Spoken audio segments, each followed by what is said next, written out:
Duncan reports. New research by the Centre for Social Justice shows the average household debt in Britain is £54,000. Locally, in the last 6 months, Luton Citizens Advice Bureau has reported a 25% rise in the main debts of people seeking financial help compared to the corresponding period 12 months earlier. The Centre's report says more help's needed for the poorest 10% of households, such as affordable credit, responsible lenders and free debt advice. The Labour leader, Ed Miliband, has insisted that his party acted with complete integrity in its dealings with Paul Flowers, the disgraced former chairman of the Co-op Bank. Yesterday, the Prime Minister accused Labour of covering up concerns about Mr Flowers, who stood down as a Labour councillor 2 years ago after pornography was found on his computer. French police say they believe a man arrested on suspicion of a series of gun attacks in Paris is a convicted criminal who was jailed for his part in a bungled robbery in 1994 in which 4 people died. Officers say DNA taken from the man, believed to be Abdel Hakim Dekar, matches that found at the scene of the recent attacks. Councils across Beds, Herts and Bucks are preparing for colder weather. Parts of the 3 counties had light snowfall yesterday, the first time this winter. Conservative councillor John Bint, who's responsible for transport at Milton Keynes Council, says they've got a solid plan in place. We have a very dedicated team. We have all the right equipment. We have this fabulous stock of this special synthetic salt particles that you can spread to precisely the density you need them. Short of something utterly abnormal, we're going to keep the roads flowing. England's cricketers have made a great start to the first Ashes test in Brisbane. After winning the toss and electing to bat a short time ago, Australia were 180 for 6. Stuart Broad has taken 4 wickets. The weather, more showers today, some of them heavy, with a possibility of sunny spells, but mostly cloudy, with a high of 8 Celsius. And get the latest news and sport online at bbc.co.uk/3 counties.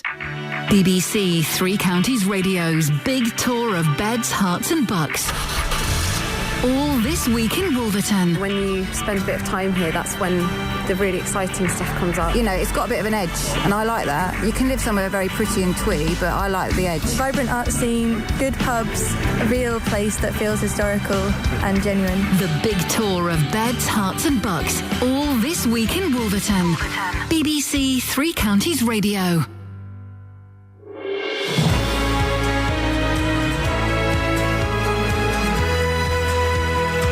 This is Iain Lee, BBC Three Counties Radio. It's 4 minutes past 6. It's Thursday, the 21st November. I saw snow on the M1 yesterday. Oh, yes. It was coming down. It was grey snow, as it often is on the motorway, but it was thick, and it was coming down, and it settled a little bit. Lots coming up on the show this morning. The spare room subsidy, the bedroom tax, whatever you want to call it. Milton Keynes is being flagged up as one of the worst hit areas, which would suggest people there are living in the wrong houses, wouldn't it? If it's affected you, do get in touch. More of us are turning away from banks and into the arms of loan sharks, which might suggest we need to stop spending, wouldn't it? And teachers are telling parents to stop swearing in front of their children, which would suggest there are too many morons having kids, wouldn't it? Why on earth would you swear in front of children? Facebook.com/BBC3CR. You can send me a text 81333, start your text 3CR, or you can give me a call 08459 455 555. Across Beds, Herts and Bucks. This is BBC Three Counties Radio. We'll get to the swearing in front of kids soon. But do you swear in front of your children? I don't. I think once I was driving and someone cut me up and I said a bad word. I went, "Oh, you," and my boy went, "What's that?"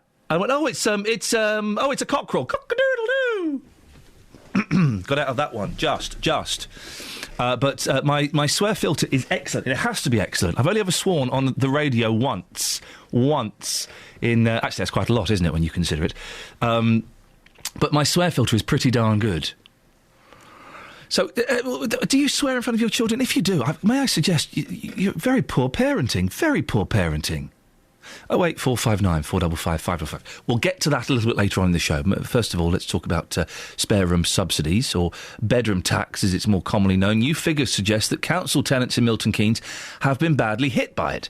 The National Housing Federation, which represents housing associations across the country, says families in the area are losing an average of £812 per year. That's the third highest amount in the South East. Well, joining me now is the Green Party's MEP for the South East, Keith Taylor. Morning, Keith.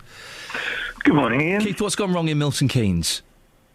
Well, it's what's going wrong in the whole region, actually, the South East region. The public has been caught in the trap between benefits being cut, wages stagnating, and the cost of living going up and up and up. We've got this new data now, which is seeing 37,000 families across the South East being hit by this bedroom tax. And, of course, as you say, Milton Keynes is the third highest figure. We've got a real problem. In theory, it's a good idea, isn't it? People who've got extra rooms move to smaller properties, and people who need bigger properties move up. Well, that would be lovely, wouldn't it? But the simple fact is the government is inflicting this policy on people without ensuring the accommodation is there for them to go to. Simply, there is not the supply. We're seeing the most vulnerable in our society being squeezed. They have no backup. They have no escape. And in Milton Keynes, the food bank there, I was at the food bank the other day, a 38% increase in the last year in the distribution of food parcels. Barnardo's are saying 22% of Milton Keynes children are living in poverty. That is not good enough. This government is pursuing a policy making people pay who never caused a financial crisis in the first place. And at the same time, the government is making tax breaks for the richer society at the cost of those who can't afford to pay the bill. There are some people, and I remember we talked about the spare room subsidy, the bedroom tax on the show before, and a woman phoned up. And she was saying, I can't afford to live in this house. I can't move, and I can't afford to live in this flat. It then turned out that she not only smoked about 20 cigarettes a day, but she also had Sky Television, which is a bare minimum of £21 a month. So while there are some very, very needy cases, there are some families that don't seem to know how to prioritise, aren't there? Well, I think that, you're absolutely right, and smoking is an addiction.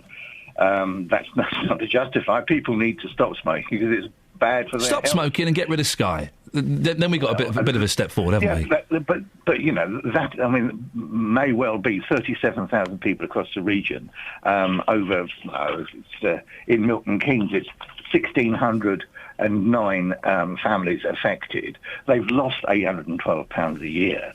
I dare say they're already taking these measures. You're always going to find one or two that still smoke. It's an addiction. I think what we should be doing is calling for real action. Milton Keynes Council, for instance, could consider introducing a no eviction policy because of bedroom tax.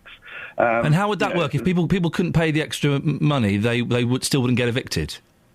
Yeah, that wouldn't work, would it? Would that work? Because surely everybody would go, hang on a minute, Joe Bloggs next door isn't paying the extra money. I'm not going to pay. People don't want to be in poverty. People don't mind paying their taxes. The richer you are, the more you mind. The fact is we've got rubbish wages. We've got minimum wage that the government set that people can't live on. You've got 5 people chasing every job. We do not want to evict. What are we going to do? It's counterproductive and it's cruel to evict people. Where are we going to put them? The local authority still has an obligation to house them. It's going to cost 10 grand to evict somebody, and it's going to cost. As I say, there isn't places for them to be accommodated. Keith, listen, thank you very much for joining us at this ridiculous time in the morning. Keith Taylor, Green Party MEP for the South East. What do you think? Lots of angles to this, and whenever we do talk about the spare room subsidy, the bedroom tax, we get lots of phone calls. So I would suggest you call up as quickly as you can if you want to get on the show. Have you been affected by it? Have you had to make cutbacks? And if you phone up and say, I can't afford my flat now, and you're still smoking, and you've still got Sky TV, shame on you. And if you're queuing up for the new Xbox tonight, shame on you. Shame on you. But has it affected your life? And if it hasn't, if you're kind of on the outside of this, do you have sympathy for people who are struggling because of the bedroom tax? Or do you think, get over it, come on, sort yourself out? 08459 455 555. You've been fantastic on the phones the last few weeks. Can we have a bit more of that, please? Let's keep that up. Makes my job a lot easier, and I think makes the show a whole lot better. 08459 455 555. It's not often we do requests on this show, but I want to play this one. Could it be I'm Falling in Love, the Detroit Spinners, for J-Dog? Over to you, big man. Since I met you, I've begun to feel so strange. Every time I speak your name, that's funny.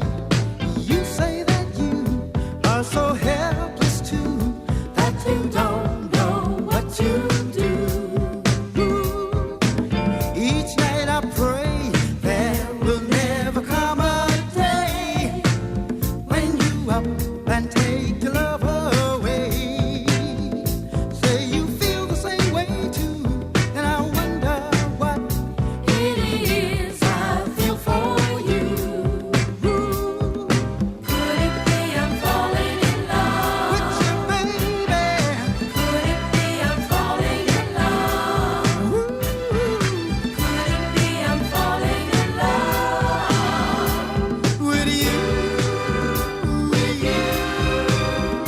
with you?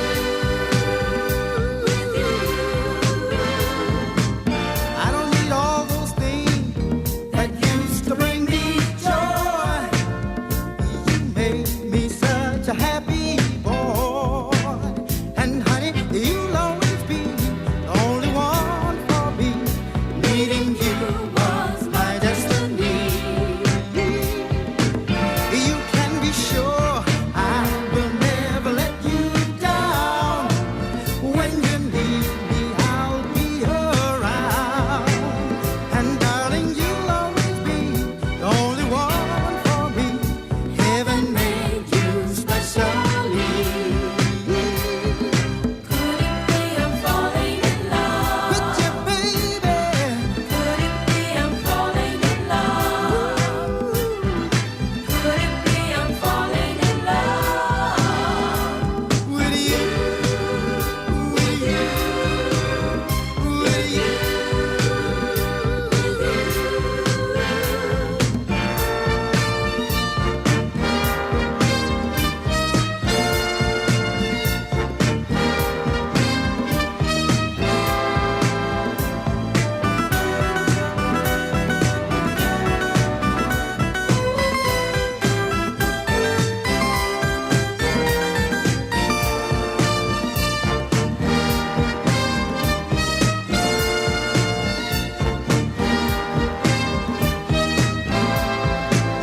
And darling, you'll always be the only one for me. Heaven made you specially. Could it be I'm falling in love with you, baby? Could it be I'm falling in love? I wanna know now, baby. Could it be I'm falling in love with you? With you? That's for you, Justin Dealey. I love you, brother. Despite everything that's being said about you in the office, primarily by me. Justin's got some great stuff for us. He'll also be out this morning asking, is it ever acceptable to swear in front of your kids? Do you do it? I've seen people do it. And if you're one of those, you're a bad parent.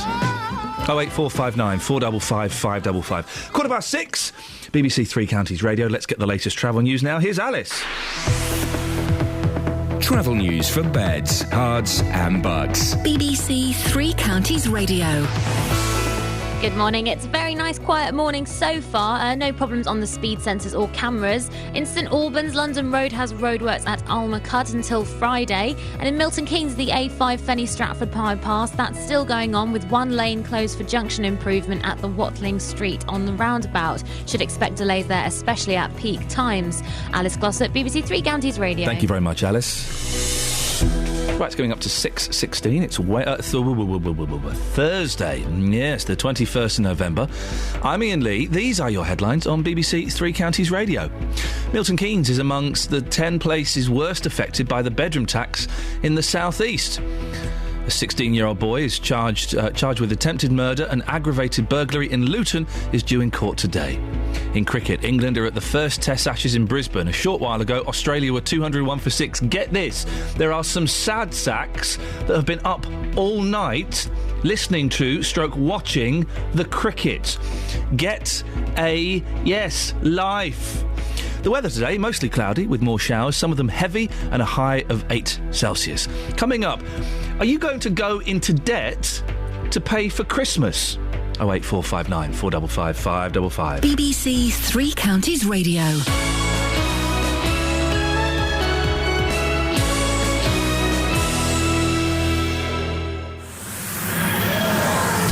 Yes. Yes. Yes. Yes. Yes. The clock's ticking. Doctor, it's time.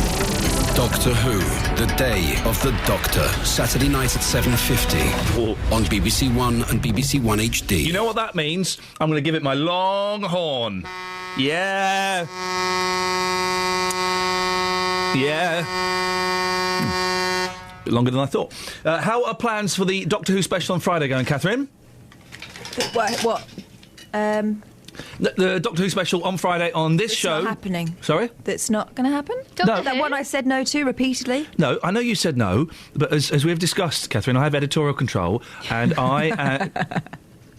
Yeah, carry on. I am really putting my foot down, and I'm demanding. I'm insisting.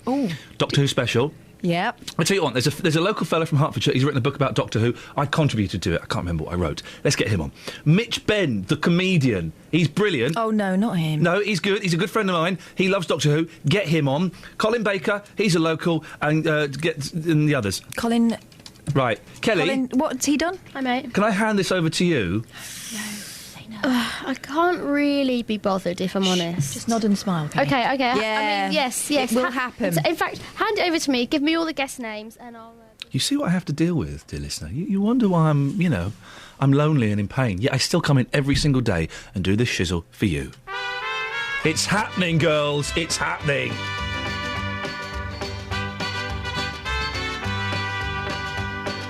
Love is a burning thing, and it makes a fiery ring. Bound by wild desire, I fell into a ring of fire. I fell into a burning ring of fire. I went down, down, down, and the flames went higher. And it burns, burns, burns, the ring of fire, the ring of fire.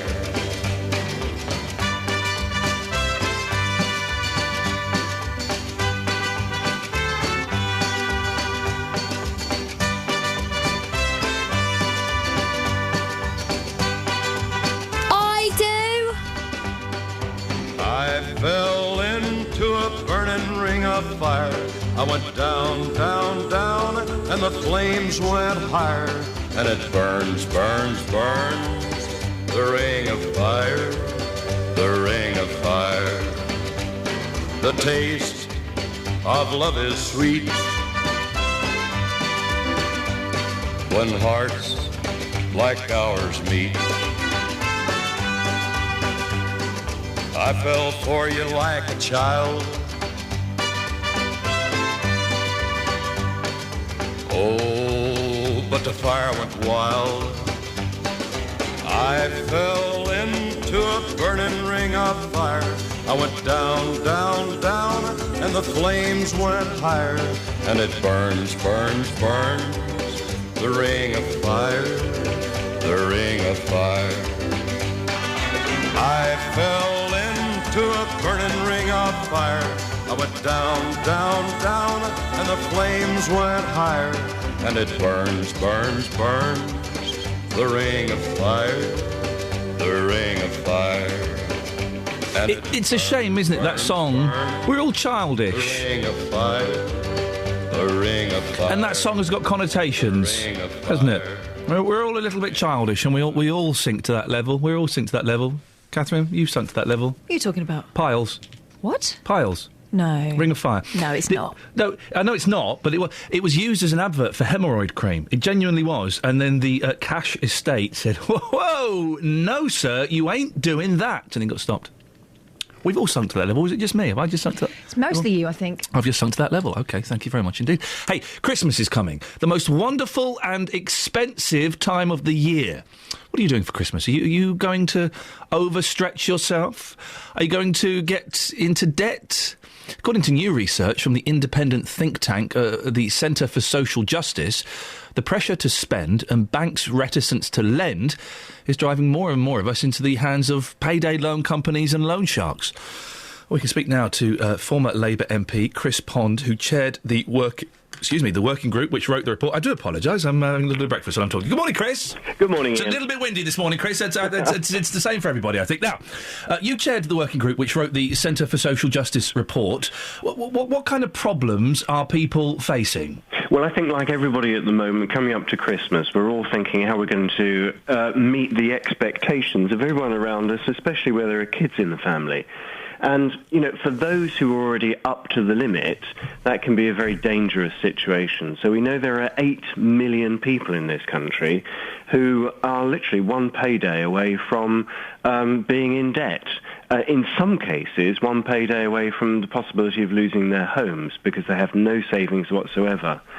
So it is important that if people find themselves in difficulty, they do turn for advice to that very large range of organisations who are out there and specialise in helping people in those circumstances. How do people get into this debt? Is it, particularly as we're coming up to Christmas, is it them overstretching themselves and being unrealistic? No, what we've said in the report is that this is actually not to do with people being careless with the way they treat their money. Some of us are much of the time, of course. But the problem of debt in this country, which now amounts to a stonking 1.43 trillion, which is including mortgage debt, but even if you took that out, it would be 158 billion. Now, at this time in the morning, that's just too many noughts for most of us to cope with. But the reason that we've got to that situation is because the cost of living has been going up dramatically over a long period of time, and real incomes have been falling. So real wages have now fallen to the level they were in 2003, 10 years ago. Now, that gap has had to be made up by borrowing and debt. And very often, the forms of borrowing that people can get hold of are quite expensive indeed. You mentioned payday. There's, of course, people maxing out on their credit cards, which is even more expensive in some circumstances than payday, and people who go overdrawn on their bank account without making an arrangement. Now, that does mean that people then fall further into debt rather than being able to fill that gap. But companies like Wonga and the payday loan companies, they're not necessarily the bad guys, are they? Because if they're used responsibly, then they serve a purpose, don't they? Well, they do, because, for many people, you've got to get from one end of the week to the next, and, if you go along to your high street bank and say, look, I need 30 quid to tide me over until Friday, you'll see the smile on their face. They are not going to help you out in that way. So, the short-term lenders, where it's done responsibly, and many of them are really trying to get their house in order to make sure they are actually fulfilling a need. And it's not necessarily sensible to talk about annual percentage rates of interest when you're only going to borrow it for a few days. The problem is when those short-term loans become long-term, when you roll it over to borrow more to pay off the last loan, etc. That's when you get into difficulty with things like payday. Is there still a reluctance amongst people to admit that they are struggling a bit financially and ask for help? That's a huge problem. On average, we tend to wait a year between realising that we've got a real problem with debt and turning to somebody for advice with that debt. And I think that's partly because we still have a situation where although everyone's encouraged to borrow, especially for the most basic things, I mean, a third of people who are unemployed have to borrow to pay for their kids' school uniform. So we have that encouragement and that necessity for people to borrow, but when people find themselves in debt, then we all become terribly judgmental. So we've got to get out of this belief that being in debt is a badge of shame and encourage people to turn for help, either to the provider of that loan or to the free debt advice services are out there, Citizens Advice, Money Advice Trust, many of the other organisations who are stretched in resources, but who are there and willing to help people in difficult times. Did your report look at the ticking time bomb of mortgages? Because mortgages are the famously low rate for an extended period of time. If that rate goes up by 0.5% or 1%, then there will be lots of people who will struggle to make those payments, won't they? That is what really worries us, that interest rates are so low at the moment that people are lulled into a sense of full security. They think it's going to go on like this forever. And if you're right on the edge, then even a small increase in interest rates, as you say, Ian, is going to tip people over. And there's a particular problem for people who've got interest-only mortgages, which were encouraged a few years ago, if they haven't thought through how they're going to pay those off. There's a lot of people entering retirement with interest-only mortgages. They've got no mechanism for paying it off, and they're going to be sitting with a hefty debt. So people need to be thinking well in advance how they're going to deal with that, and if they're not sure how they're going to, then they need to seek some specialist advice. Chris, finally, if people at home are worrying that they are in debt or they are approaching debt, what sort of places should they be looking for help? Well, Citizens Advice is the first port of call for so many people, but the first thing that I would recommend people do is, if you're struggling with your repayments, go to the person and the organisation who's lent you the money, because they also have a responsibility to make sure when they did make that loan to you that was a sensible and responsible form of lending. And very often, lenders will say, OK, the important thing for us is that we do get the money back over time. If you need to take longer to repay, then so be it. So that should be people's first port of call, but then there are advice agencies out there who will help and who are specialists and will not be judgmental in dealing with your concerns. Chris, I appreciate your time this morning. Thank you very much. That's former Labour MP Chris Pond, who chaired the working group which wrote the report for the Centre for Social Justice. 08459 455 555. Let me know how you're doing financially. You in trouble? Have you been in trouble?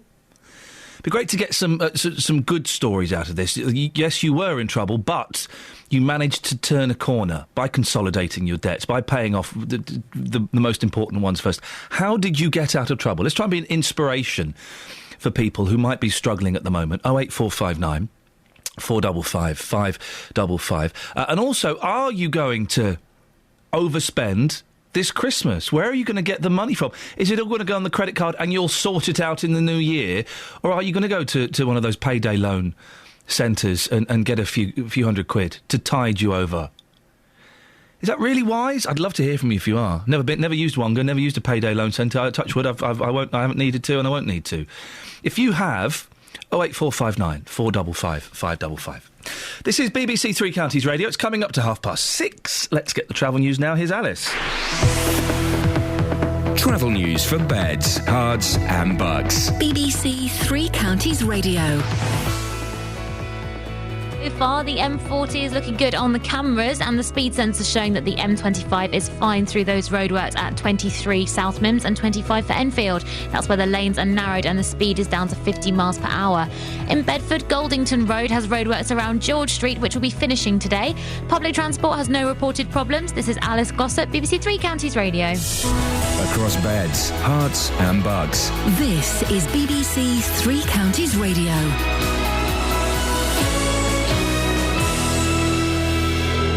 It's 6:30, I'm Jane Killick. Milton Keynes has been named as one of the top 10 authorities in the South East most affected by the bedroom tax.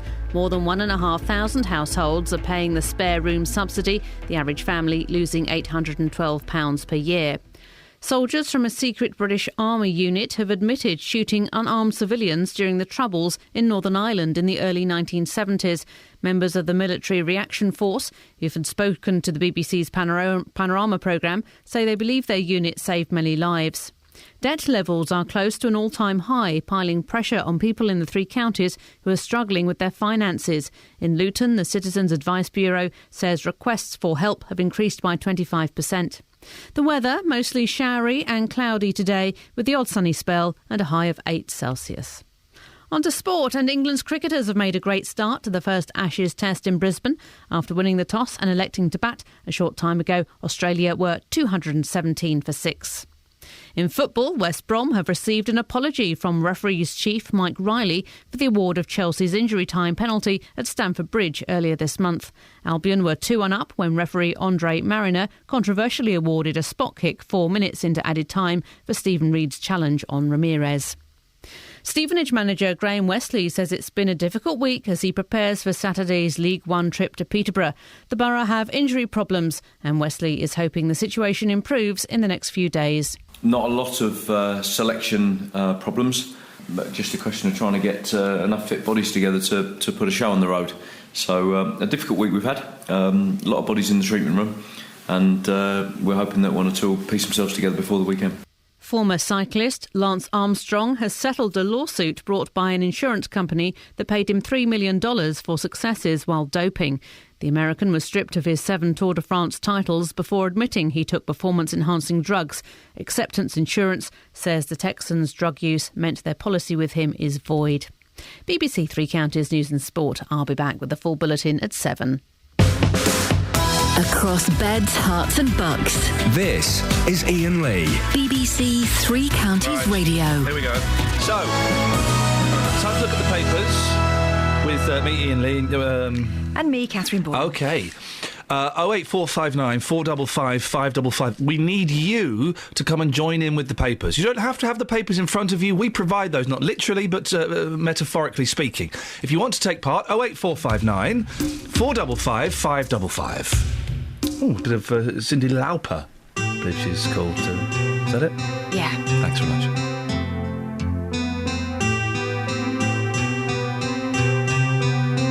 You with the sad heart, don't be discouraged, don't realize it's hard to take courage in a world full of people. You can lose sight of it all in the darkness, no inside you make you feel so small. But I see your true colors shining through. I see your true colors, and that's why I love you. So don't be afraid to let them show your true colors. True colors are beautiful like a rainbow.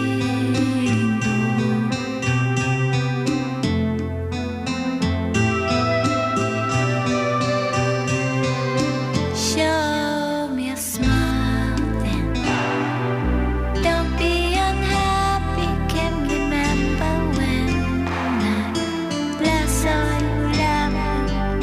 If this world makes you crazy and you take it all you can bear, you call me up because you know I'll be there, and I'll see your true colors shining through. I'll see your true colors, and that's why I love you. So don't be afraid to let it show your true colors. Your true colors.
So that was the romantic bit. I couldn't be bothered. So, but there's Alan Winter, the Houghton Regis councillor. Oh no, leave it. No. He's not listening to the show anymore. He's posted it on Facebook, but I can't see his Facebook comment. He's not listening to the show anymore. Why? Because he doesn't appreciate your tactics. Okay, I don't appreciate being called a twit, not a twit, the word with an A instead of an I, by Houghton Regis councillors. I don't think that's the word, Kelly, yes. I don't think that's appropriate. I don't think that's... If you missed his tweet yesterday to me, his abusive tweet, I've just retweeted it, so you can have a little look at it again. Luckily, when you tweet something, it stays there forever. We're looking at the newspapers, Catherine. What have you got? Church embraces women bishops. Not literally. That would be wrong. The Church of England turned its back on decades of division yesterday and voted overwhelmingly in favour of women bishops. About time. Yeah. Do you know there are some people listening to this? Not Brian in High Wycombe. He's sensible, aren't you, Brian? Well, I'm listening. Well, maybe you're not so sensible there. We're lady bishops. We need lady bishops, don't we, Brian?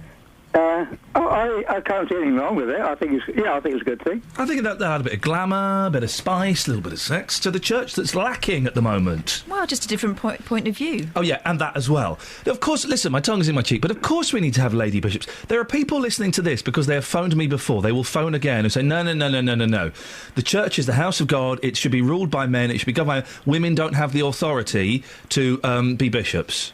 They also bring in the idea that it's like the traditional family and the woman shouldn't make any of the decisions. Well, hang on a minute. Things have changed. 08459 455 555. Brian, would you like to join us for a stroll through the newspapers this morning? Well, yes, she woke me up yesterday, but I'm calm on this subject. OK, well, what were you angry about yesterday? The chair boys. Oh, no! Now, listen. Yeah. As you know, Brian, you may know, I'm not a huge football fan, OK? OK. And I was surprised to find out that the High Wycombe football team, their nickname is the Chairmakers. No, the Chair Boys. Because they make the finest chairs in all of England. And Brian, you have to be honest, it's a ridiculous nickname for a football team, isn't it? It was all laid out on BBC Two, the Celebrity Antiques Roadshow last night. If you'd been watching that, my case would have been proven. Oh, what did they explain the history of the Chairmakers? Well, yes, and all the upside-down chairs, the thousands of chairs that were produced in High Wycombe. Hang on a minute. They're the finest chairmakers in the world, and they're making upside-down chairs? There's only one in existence. That was in the museum. And I can make an upside-down chair. You get a chair and you turn it upside down. There's no skill in it, Brian. Are they any good, the High Wycombe chair makers? Well, the football it's tradition team from the beech woods. They use the natural woods, the chair bodgers. You must have heard of the chair bodgers. I've missed the chair bodgers. Were they around in the 60s?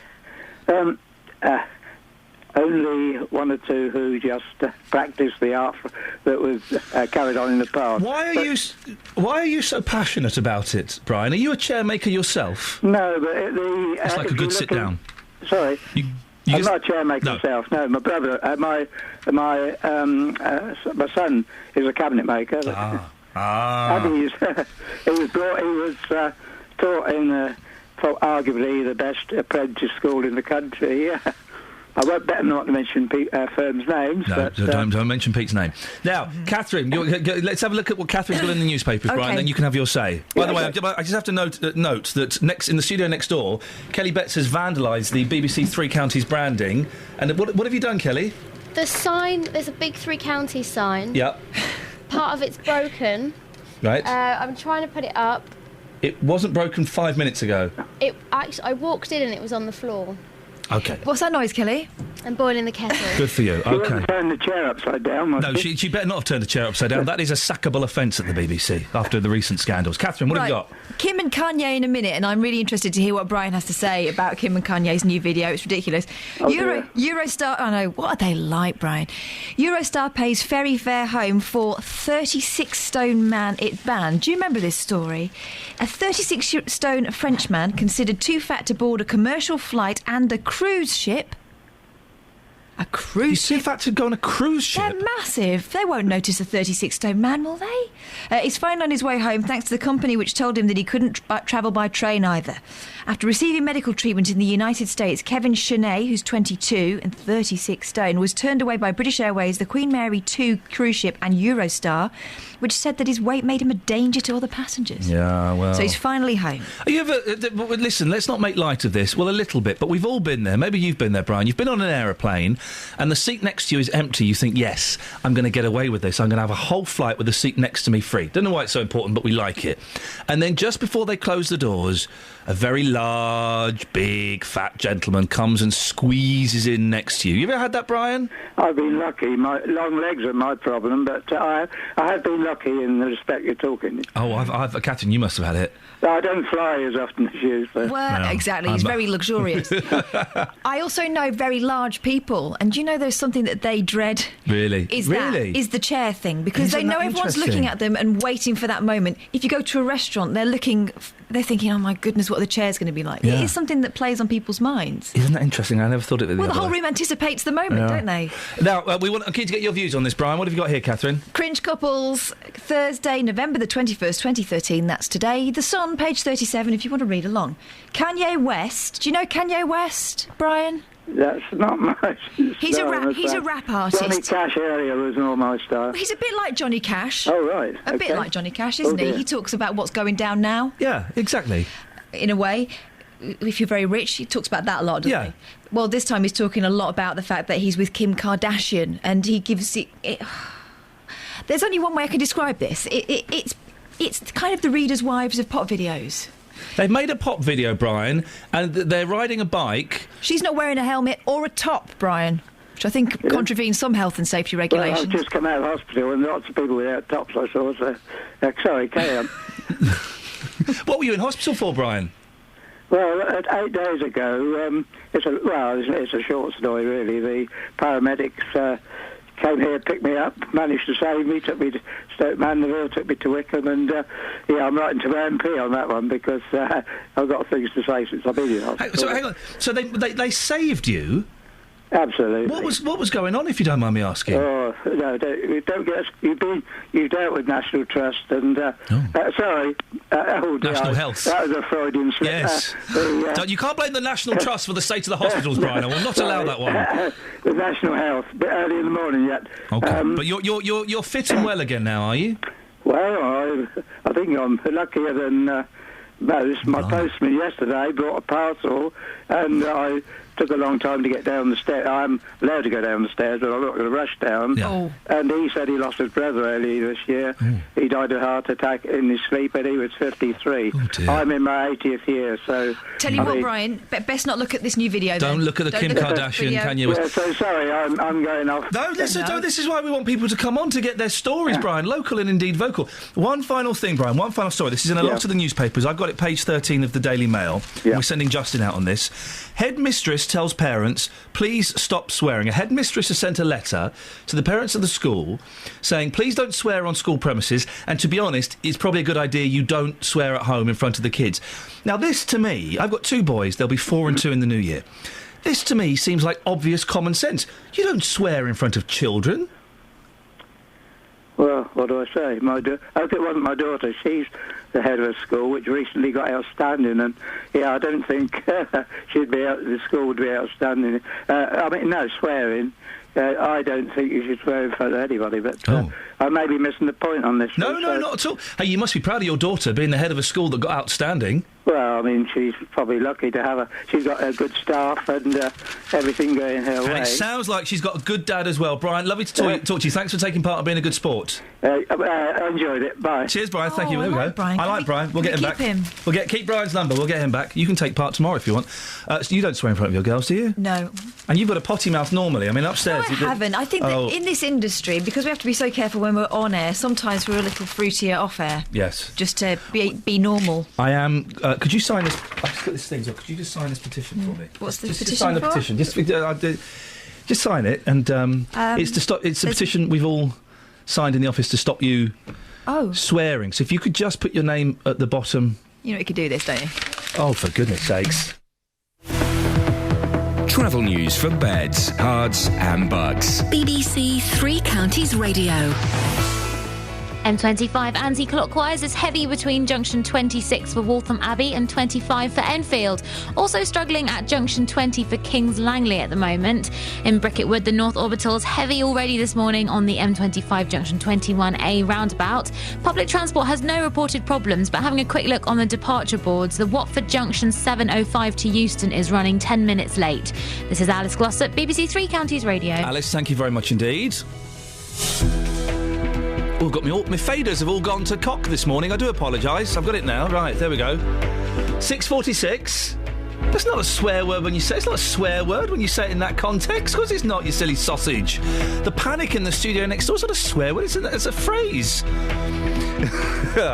6:46. It's Thursday, the 21st November. I'm Iain Lee. These are your headlines on BBC Three Counties Radio. Milton Keynes is among the places most affected by the controversial bedroom tax. Soldiers from a secret British Army unit have admitted shooting unarmed civilians during the Troubles in Northern Ireland in the early 1970s. And in cricket, a few moments ago, Australia were 231 for 6 against England at the first Ashes Test in Brisbane. 08459 455 555. If you swear in front of your children, you're a bad parent. Before we talk about that, let's get the weather with Elizabeth. Beds, hearts and bucks weather. BBC Three Counties Radio. Elizabeth. Hello, good morning. Quick question. Yes. Tomorrow, I am really trying to motivate the team to pull together to put the finest local radio Doctor Who special together. You a fan of the Doctor? Not really. Yeah? I haven't watched it for ages. Yeah, but when you did watch it, you liked it, didn't you? Yeah? Yeah, but we're talking like about 20 years ago. Yeah, you're not old enough. You're not old enough for that. Yes, baby, I am. No, you don't look it. You'd like a Doctor Who special tomorrow, wouldn't you, Elizabeth? Yeah, I'd love one. Yeah. Thank you very much indeed. Carry on with the weather. Okay, all right. So we've got some showers around today. They're all going to fall as rain, really, perhaps a little bit of sleetiness, particularly over the higher ground. They're going to be blowing in on that northeasterly wind. That's really going to take the edge of the temperatures and make it feel really quite bitter, I think, for the rest of the day today. But the showers should tend to ease down into the afternoon. We'll see a little bit of brightness around. The wind's still very brisk, though, and in theory, we're looking at temperatures up to 6 or 7 degrees, 45 in Fahrenheit across the three counties. But in practice, it's going to feel a lot colder than that because of the wind chill. Now, overnight tonight, the wind is still going to be fairly brisk, but it will ease down just a touch. We may just see a little bit of frost develop in more sheltered spots. Clear skies, and I think most places staying dry, apart from perhaps eastern areas of Hertfordshire, where we could still see a good few showers continue. Now, as we head into tomorrow, it's going to be a drier, brighter day. Still perhaps a few showers towards eastern areas in particular again. The wind will be a bit lighter, still noticeable, still noticeably cold as well, but a bit lighter than today. Top temperatures again of around 7 degrees, slightly more pleasant, I think, because of the lighter winds. And then for the weekend, it's looking dry but rather cloudy, some widespread frosts at night. That's the forecast, Iain. Thanks, Doctor Who fan. Across beds, hearts and bucks, 664 police officers are trained to use tasers.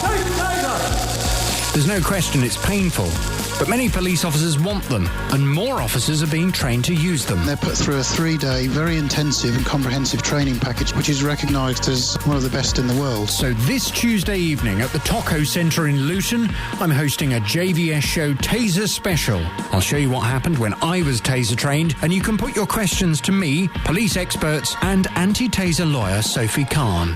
If you'd like to be in the audience and take part, call 08459 455 555 or email jvsshow@bbc.co.uk. The way I describe it, it's the most painful thing I've ever volunteered to do. A JVS Show Taser Special this Tuesday evening at the Taco Centre in Luton.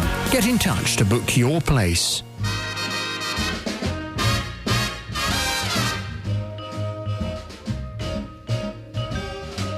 You make me feel so young. You make me feel so spring has sprung. And every time I see you grin, I'm such a happy individual.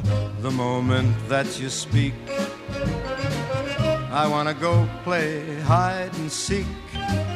I wanna go and bounce the moon just like a toy balloon. You and I are just like a couple of tots running across a meadow, picking up lots of forget-me-nots. You make me feel so young. You make me feel there are songs to be sung, bells to be rung, and a wonderful fling to be flung. And even when I'm old and gray, I'm gonna feel the way I do today, 'cause you make me feel so young. You make me feel so young. You make me feel so spring has sprung. And every time I see you grin, I'm such a happy individual. The moment that you speak, I wanna go and play hide and seek. I wanna go and bounce the moon just like a toy balloon. You and I are just like a couple of tots running across a meadow, picking up lots of forget-me-nots. You make me feel so young. You make me feel there are songs to be sung, bells to be rung, wonderful fling to be flung. And even when I'm old and gray, I'm gonna feel the way I do today, 'cause you make me feel so young. You make me feel so young. You make me feel so young. Ooh, you make me feel so young. That's what you need. First thing in the morning, a little bit of Frank Sinatra. Huh? Morning, this is Iain Lee, BBC Three Counties Radio. We'll be talking about swearing in front of your kids in a little bit. We're also talking about debt. And Nick is texting about debt and Christmas debt. I definitely will not be getting into debt for Christmas. I don't do Christmas. You Scrooge, you miser. I'm not a Scrooge or a miser. I'm just not interested. You should get taken in by all of the hype and the excitement. I'm not taken in by all the hype and excitement and pressure from retailers, relatives, friends, etc. to get involved. Nick, you should be. Even if you don't do the whole thing, even if you don't go the whole hog, just get a tiny little tree, like a foot-high tree, a little bit of tinsel. You can get some lights for $2.99. Okay. A nice roast dinner, a couple of presents. A present. Buy a present for yourself. Do that. Oh, Christmas is wonderful. I will not have a word said against it. If you want to call in and say a word against it, you can. This morning and all this week, BBC Three Counties Radio is exploring the reality of life behind bars, with a series of thoughts from those who have the experience of prisons in the three counties. Today we hear from Bedfordshire Judge Richard Foster. Well, I'm Judge Richard Foster. I'm the so-called resident judge at Luton Crown Court. It doesn't mean I live here. It means I'm the senior judge and I look after and work alongside 5 other judges. We have no direct control as to where defendants go when they are remanded in custody or are sentenced. Bedford Prison takes a lot of our defendants because that is our local prison, but they don't all go there. But all the judges here visit prisons and we are all in touch with the governors so we know what's going on. If there's a problem, we can make contact with them. Prison is always the last resort. There's many sayings. One is, if in doubt, keep them out. One wants to keep them out of prison as much as possible, but it has to be there sometimes as the ultimate deterrent. Even for short sentences, if people do not cooperate with the probation service, eventually you have to have prison as the deterrent and the enforcement method for community orders. But the probation service runs some superb community facilities for drug rehabilitation, for alcohol problems, for problems with housing and money, with anger treatment and management. They work very well, holistically very often these days, looking not just at their offending, but also at their housing and their health needs and their financial needs, and giving them support to make them live what's hopefully worthwhile lives. The main purpose of sentencing is rehabilitation. Normally, save for dangerous offenders, a defendant only serves half of his prison sentence in custody. The other half is on licence, being supervised by the probation service. And, of course, they go back to prison if they reoffend or breach the terms of their licence. It works in the sense it keeps people out of the community if they are dangerous. For those long-term prisoners, if they are given the right courses and the right treatment, there's a very good opportunity of them coming out many years later and to go back into the community and to live worthwhile lives. Likewise, for the short sentences following perhaps someone who's breached community orders, you've got to have that facility to give them that sentence. Otherwise, those community orders lack credibility and will not be enforced in any other way. But the short sentence in itself is of dubious benefit to the prisoner. It's very frustrating when you've tried to help people, but yet they don't comply. And it's very sad that people end up back before the courts because they've got into the wrong company. I feel despair sometimes because a lot of these people are not bad people. They've done bad things, but they're not bad people. And one can see good in them, and one hopes that will come through, that they will put to one side their criminal conduct and live worthwhile lives. One must have faith in human nature. A fundamental Christian message is forgiveness and new beginnings. Whether or not you're a Christian, it doesn't matter, but that, I think, as a philosophy, is very important. The ability of people to draw a line in the sand and to put matters behind them and to move forwards.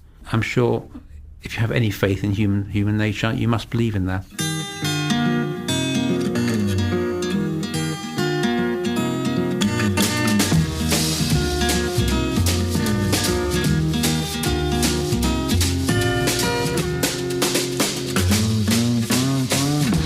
Down, you move too fast. You got to make the morning last. Just kicking down the cobblestones, looking for fun and feeling groovy. Ba-da-da-da-da-da, feeling groovy. Hello lamppost, what you knowin'? I come to watch your flowers growin'. Ain't you got no rhymes for me? Do it and do-do, feeling groovy. Ba-da-da-da-da-da, feeling groovy. I got no deeds to do, no promises to keep. I'm dappled and drowsy and ready to sleep. Let the morning time drop all its petals on me. Life, I love you, all is groovy.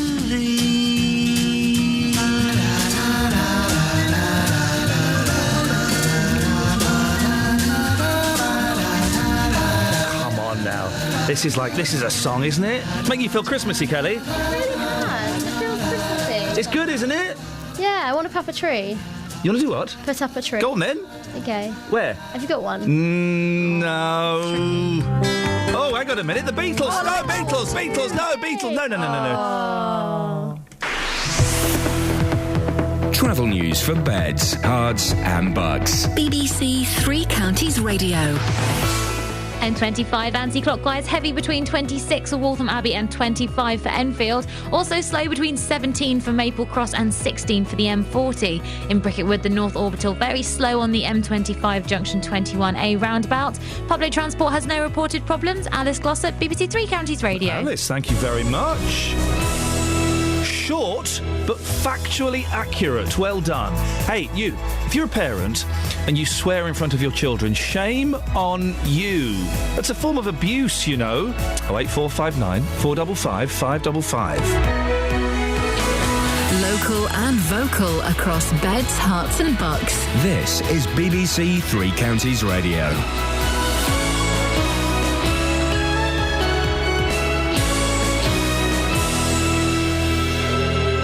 It's 7 o'clock. I'm Jane Killick. The headlines: 1,600 homes paying the bedroom tax in Milton Keynes. People seeking advice over debt in Luton up by 25%. And councils in Beds, Herts and Bucks preparing for wintry weather. BBC Three Counties Radio. Milton Keynes has been named as one of the top 10 authorities in the South East most affected by the bedroom tax. The National Housing Federation says 1,600 households in Milton Keynes are paying the spare room subsidy. Keith Taylor, the Green Party Euro MP for the South East, says people can't avoid the charge by moving to a smaller property because there aren't enough available. The simple fact is the government is inflicting this policy on people without ensuring the accommodation is there for them to go to. Simply, there is not the supply. We're seeing the most vulnerable in our society being squeezed. Soldiers from a secret British Army unit have admitted shooting unarmed civilians during the Troubles in Northern Ireland in the early 1970s. Members of the Military Reaction Force, who've spoken to the BBC's Panorama programme, say they believe their unit saved many lives. A 16-year-old boy will appear at Luton Crown Court today, charged with attempted murder and aggravated burglary. It follows the stabbing of a man in the early hours of Saturday morning when he confronted intruders at his home in Wellfield Avenue. The Citizens Advice Bureau in Luton has seen an increase of 25% in the number of people asking for advice about debt. It comes as the Centre for Social Justice says debt in Britain is near an all-time high. The former Labour MP, Chris Pond, chaired the working group which wrote the report. We know there are 8 million people in this country who are literally one payday away from being in debt. In some cases, one payday away from the possibility of losing their homes. The Labour leader, Ed Miliband, has insisted his party acted with complete integrity in its dealings with Paul Flowers, the disgraced former chairman of the Cooperative Bank.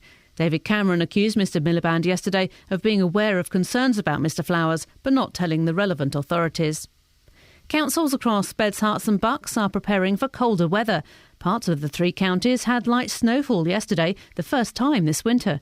Conservative councillor John Bint, who's responsible for transport at Milton Keynes Council, says they've got a solid plan in place. We have a very dedicated team. We have all the right equipment. We have this fabulous stock of this special synthetic salt particles that you can spread to precisely the density you need them, short of something utterly abnormal if we're going to keep the roads flowing.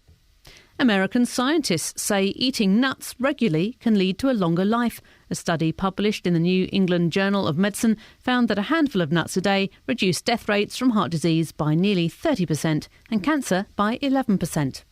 And in cricket, a few moments ago, Australia were 242-4-6 against England at the first Ashes Test in Brisbane.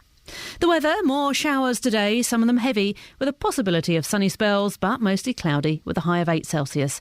And get the latest news and sport online at bbc.co.uk/3 counties. Jane. Hello. I need some help. Yes. Now, I don't know if you know, I work with Catherine Boyle and Kelly Bates. They're a pain. And they are adamant that they don't want to do a Doctor Who special tomorrow. Oh, what? Yeah, Doctor Who? But it's Doctor Who's 50th anniversary. Yes, this is totally what I was banking on. It's the 50th anniversary. We have to celebrate it somehow, don't we? We do. I mean, people remember seeing Doctor Who from their childhood. Who was your doctor? I know this ages us slightly when we announced this, but it's gone. Who was yours? It's going to be Tom Baker. Oh, he was mine. When I was 5 years old, my dad worked at the BBC. He took me to the BBC, and we were sat in the canteen, and suddenly, walking past me was Tom Baker in the full Doctor Who kit. Oh, wow. He saw me looking at him. He bent down. He went, "Hello, what's your name?" I said, "Iain." He said, "Iain, do you get scared watching Doctor Who?" I said, "Yes." He went, "So do I." And he gave me some sugar lungs and walked off. Oh, fantastic. Wonderful. So you're in. You're signing the petition to have a Doctor Who special tomorrow. I think we should do Doctor Who. I mean, a 50th anniversary only comes around once. Thank you very much indeed. We're coming to towns and villages all across our counties.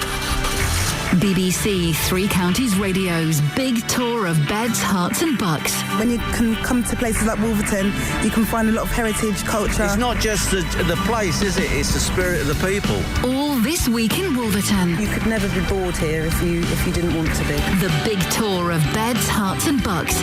BBC 3 Counties Radio. I imagine it's got something to do with grot bags.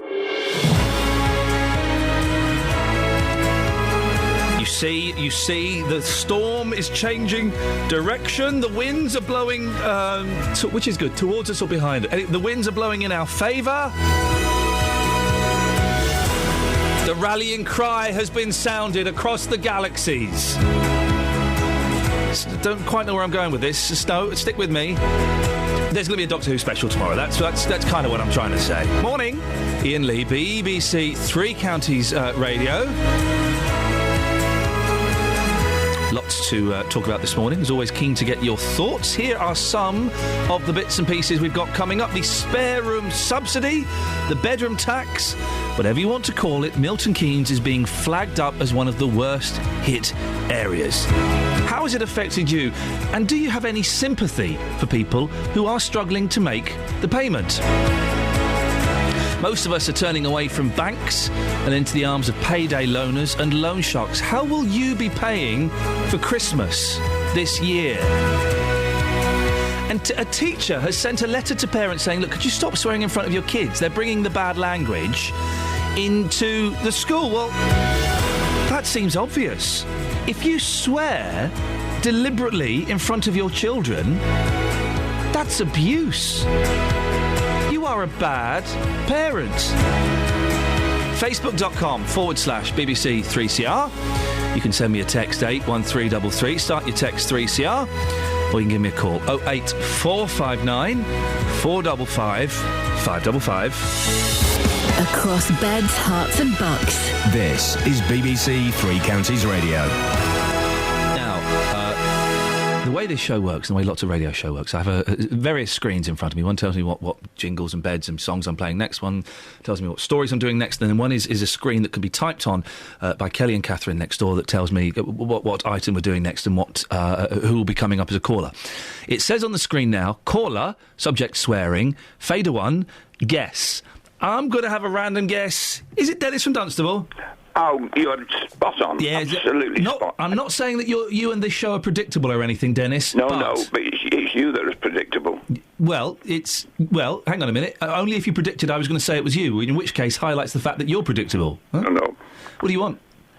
I'm just about swearing in front of children. It's awful, isn't it? It's abuse. No, the trouble is my youngest child is in his 50s and they lower their voice when they swear at me. Oh, really? Oh. The poor old soul, he doesn't know what he's talking. The thing is, after 7 years in the Navy, I could teach the world how to swear. I'm trying to think if I can tell a story about my mum when she was a little girl and...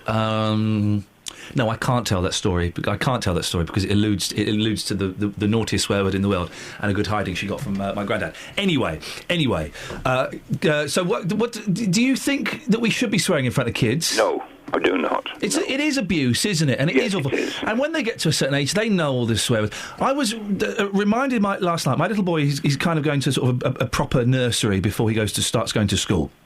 And you are aware of how influential other children and therefore other children's parents are on your kids, OK? Last night he made a big spaceship out of Lego and there were black turrets on it. I said, what are those black turrets? He went, they're guns. And they go bang, bang, bang, bang, bang, bang, bang. Now, I've never taught him about guns. We've never mentioned guns in our house. And I said, do you know what guns are? He said, no. I just know they go bang, bang, bang, bang, bang, bang, bang, bang, bang. And so kids pick up stuff, don't they, without knowing. In fairness to him, he was saying gums, not guns. And I kind of cherished that naive moment because that will be gone soon. But we have to be careful what we say in front of our kids because they will speak to other kids and it spreads out, doesn't it? Well, I know I came home from school once and did a little bit of a poem which... an aunt who was there said, no, that's not a very nice thing to say. I shouldn't say it anymore. I couldn't understand because I didn't know what the hell I was talking about anyway. Do the poem, but don't... No, stop. Thank you. Sorry? No. Do it... It's rude right from the very start. Oh, really? How rude from the very start? Eh? What? No, I couldn't do it over here. No, sorry.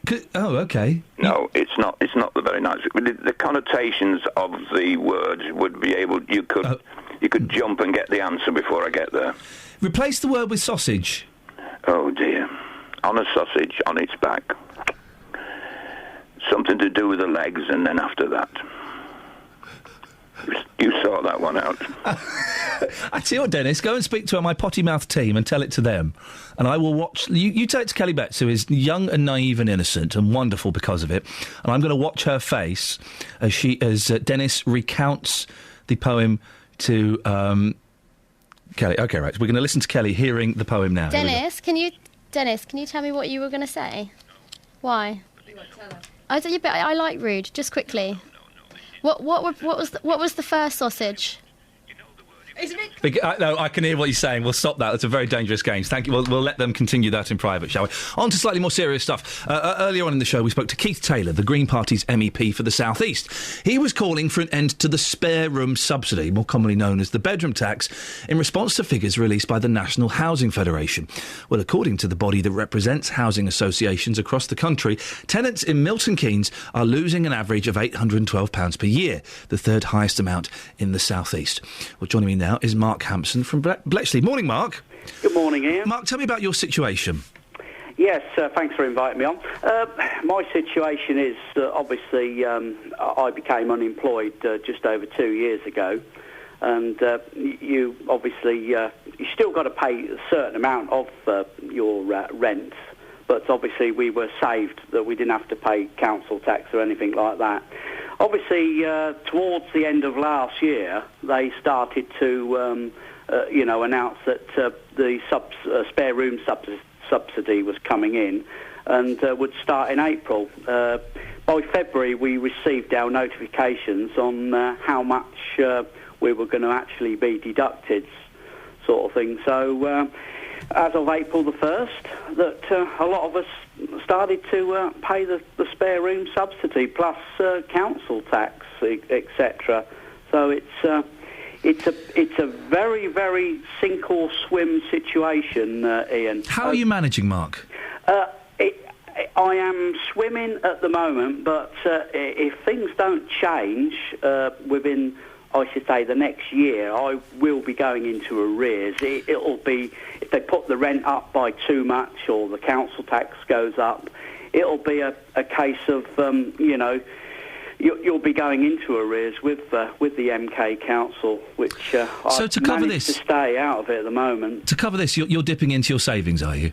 No, I've had to. Well, I think I've heard me say this before. I've had to sell loads of records. I wanted to asset strip anyway. Right. Okay. So I've sold lots of records to try and keep a bit of tax and insurance to run a motorbike in case I need that to get into a job. But it's very, very tight at the moment. Things are getting, and I don't drink and I don't smoke and I don't have Sky Television. Actually, I don't even have a television, by the way. Right.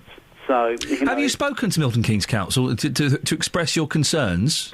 I have. Obviously, I had two council officers come round because when it was first between sort of February and April, I wanted them to really explain this because they said, obviously, you'll have to try and swap. I said, where will you transfer me to? You've got to do it yourself. So I had to register on a home swap site. Actually, it's funny, I was just looking at my home swap to see if I've got any matches. You might get somebody who wants a ground floor flat or they want a 2-bedroom, and they phone up or they can email you and say, do you want to swap with mine?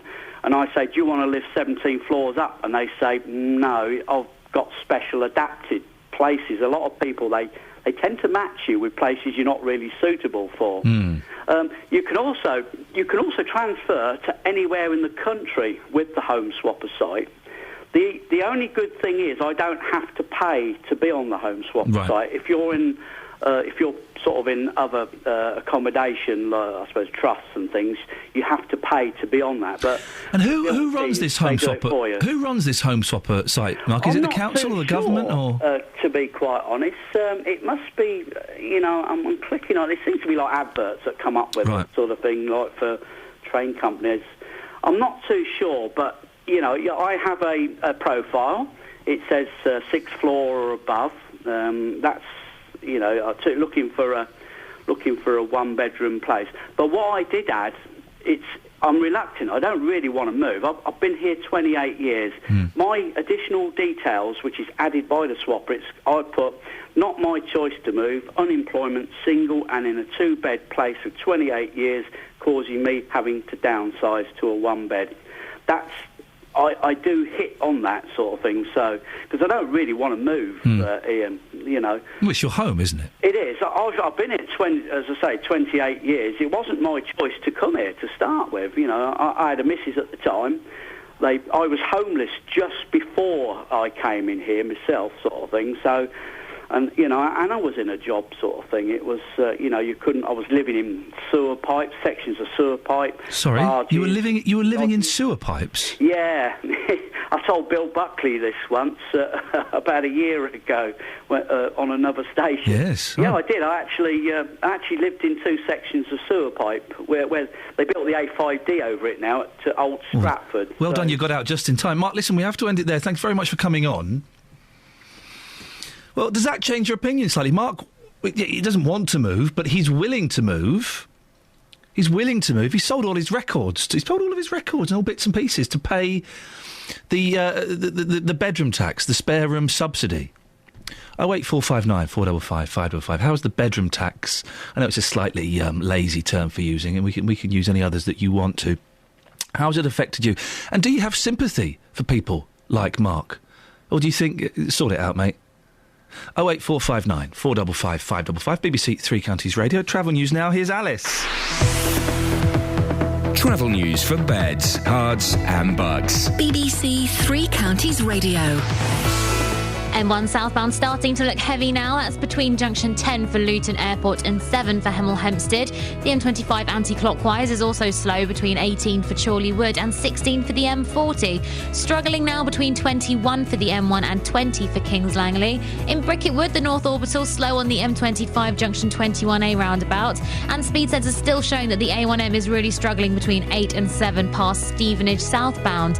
Public transport, if you're heading into London this morning, the Bakerloo line has severe delays after emergency engineering works that have just finished. This is Alice Glossop, BBC Three Counties Radio.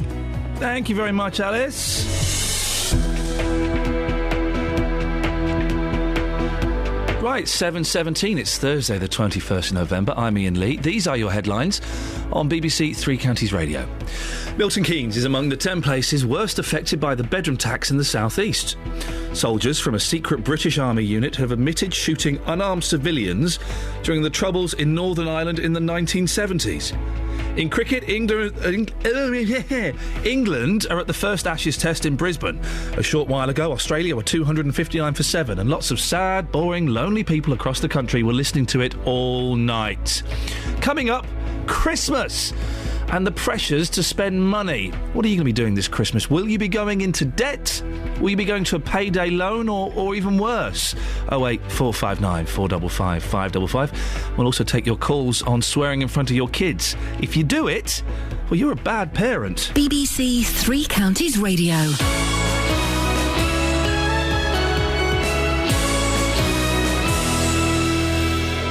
Roberto Perrone. I can bring you now some good news for women. What do you look like in a pair of Speedos or swim trunks?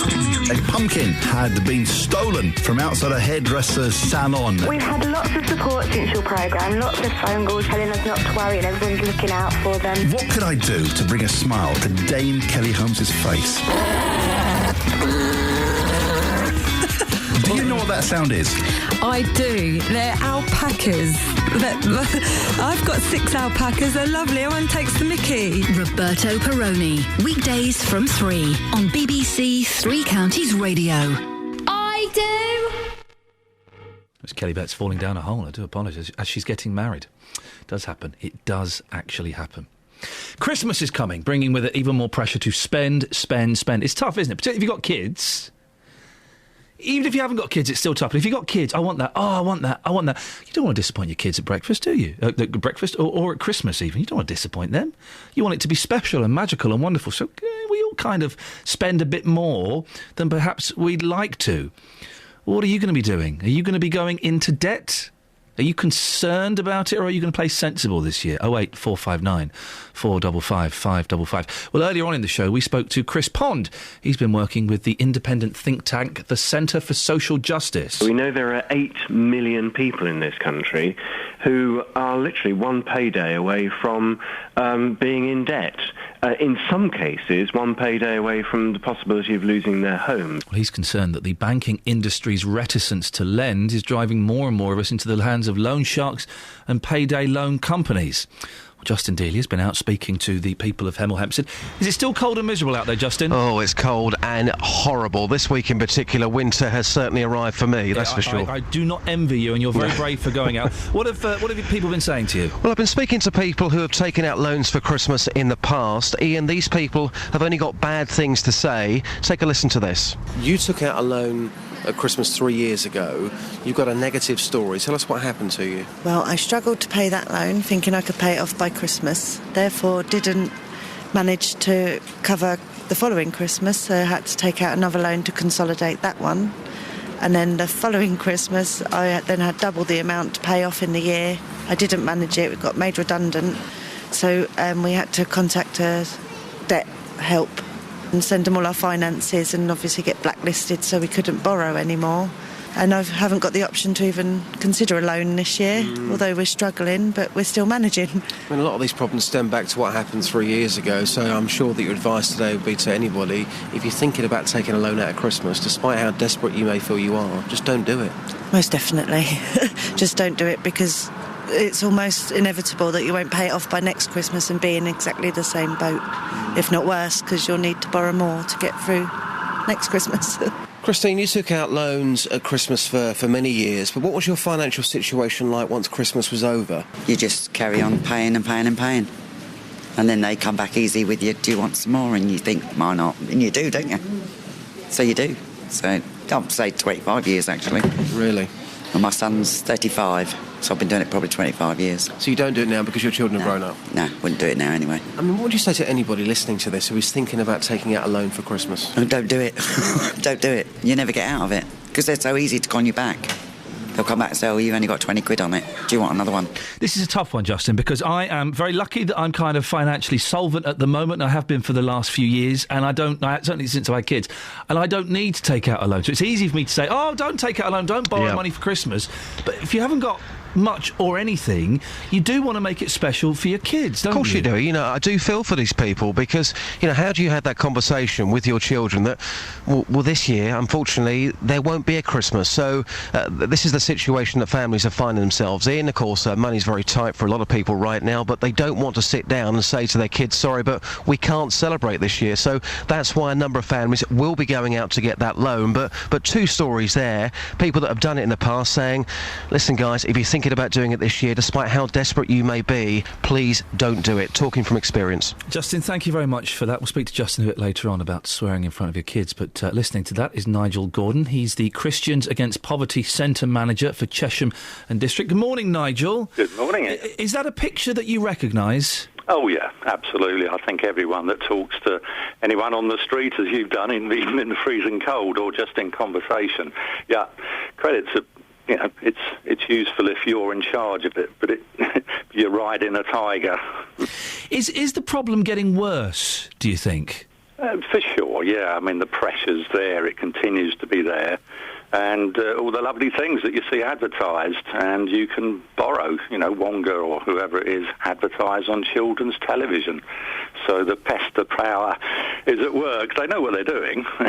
It's hard, isn't it? I don't know if you're a parent. I'm a parent, and it is hard when they say, I want that, I want that, I want that. And sometimes you get them a comic to keep them quiet. Sometimes you go, you know, no, you're not going to.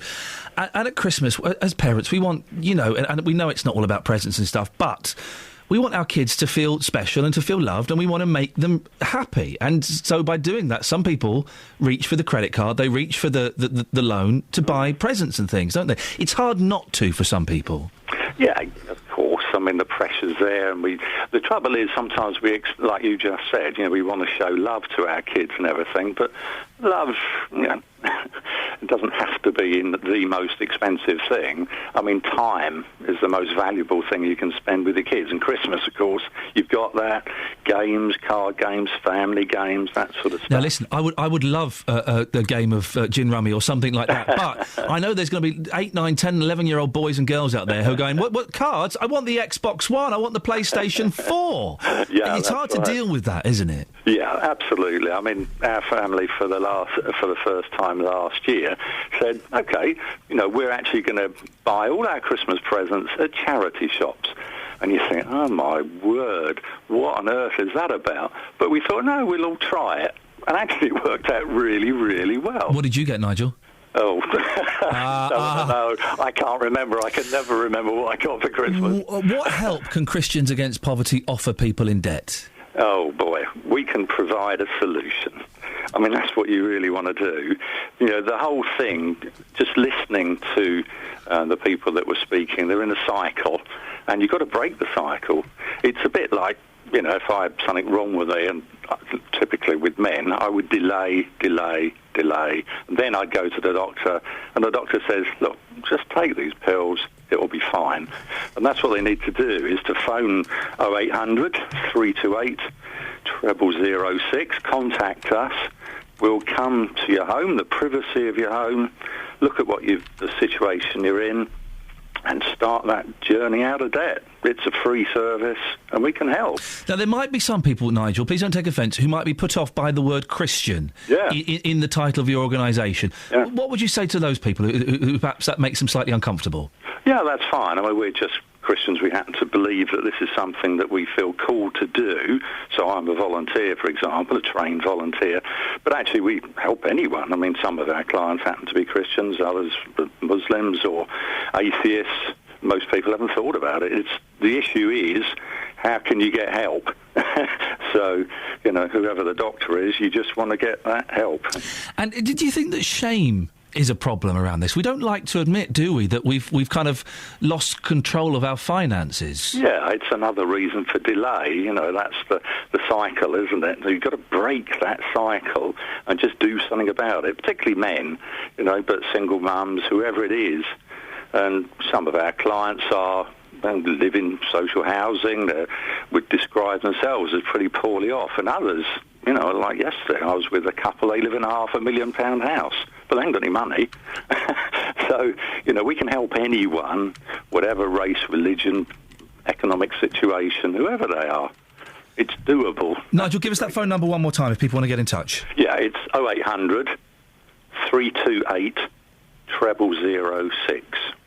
Nigel, I appreciate your time this morning. Thank you very much indeed. Nigel Gordon, Christians Against Poverty Centre Manager, 08459 455 555. Give me a call. Let me know. Are you worried about debt this Christmas? Do you think there is a lot of pressure, and it's easy to say, oh, don't buy the kids anything. Buy the kids one thing. Get them a book token. But you want your kids to have the new Xbox One, which comes out at midnight tonight. You want them to have the PlayStation 4. You want to see the joy in their faces when they open it up. How are you coping? 08459 455 555. Scrooge in Milton Keynes says, oh, Oliver Cromwell had the right idea about Christmas. He banned it. Will you stop it? Will you all stop it? I'm not having any of this. I heart Christmas. And if you don't like it, then I would switch off for the next 5 weeks. 5 weeks. 5 weeks. How wonderful. How magical is that? You get the best dinner of the year. You get to see kids getting excited. And let's be honest, teary and shouty and sick. That happens as well. It's all part of it. You get to wind up the grandparents. Wonderful. 08459 455 555. On the subject of swearing in front of your kids, on Facebook, Benjamin says, Iain, I agree with you. You shouldn't swear in front of kids, but I believe that swearing is a bigger problem in modern society, as it's in music, TV, film, and when you walk the streets, you hear people swearing. Well, if I hear people swearing too loudly near my kids, I say, oi, excuse me, we've got young ears here, button it. I've said that before. And I've been told off for it, and I've had people... Most people, when you do that, they apologise, and they tone their language and their volume. A couple of times I've had someone, you know, tell me to naff off, shall we say. And Thomas says, Iain, I don't know about swearing at my own kids. I often find myself having to swear at other people's kids. 08459 455 555. If you swear in front of your children, even once, I'll give you once, twice, because I've done it once, then you're a bad parent. It's abuse. 08459 455 555. Travel news for beds, cards and bugs. BBC Three Counties Radio. In Roxton, the Great Barford bypass heading east has one lane blocked on the approach to the Black Cat roundabout. Thanks to Alistair for calling that in, and it's causing some slow traffic around there. Also, the A40 eastbound, one lane is blocked at the Park Royal station with congestion back to the Swakeleys roundabouts, causing queues there. Bricketwood, North Orbital, very slow on the M25 junction 21A roundabout. Then on the M25 itself, anti-clockwise is stop-start now between 21 for the M1 all the way around to 16 for the M40. M1 southbound, heavy between 10 for Luton Airport and 7 for Hemel Hempstead. Public transport, if you're heading into London this morning, Bakerloo line have severe delays after emergency engineering works. This is Alice Glossop, BBC Three Counties Radio. Alice, thanks very much indeed. It's 7:30. This is Iain Lee on BBC Three Counties Radio. Let's get the latest news and sport now with Jane Kelly. Across beds, hearts and bugs. This is BBC Three Counties Radio.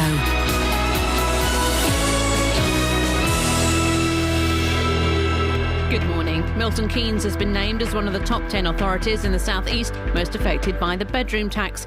More than 1,500 households are paying the spare room subsidy, the average family losing £812 per year. Soldiers from a secret British Army unit have admitted shooting unarmed civilians during the Troubles in Northern Ireland in the early 1970s.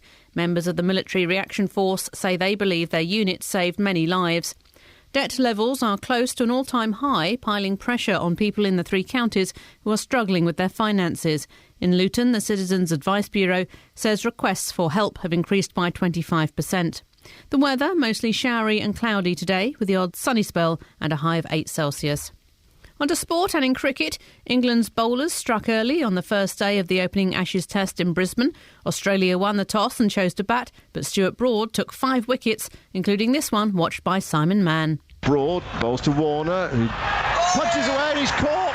He's hit that straight to extra cover. He's got his 4th wicket and he's being engulfed by his teammates.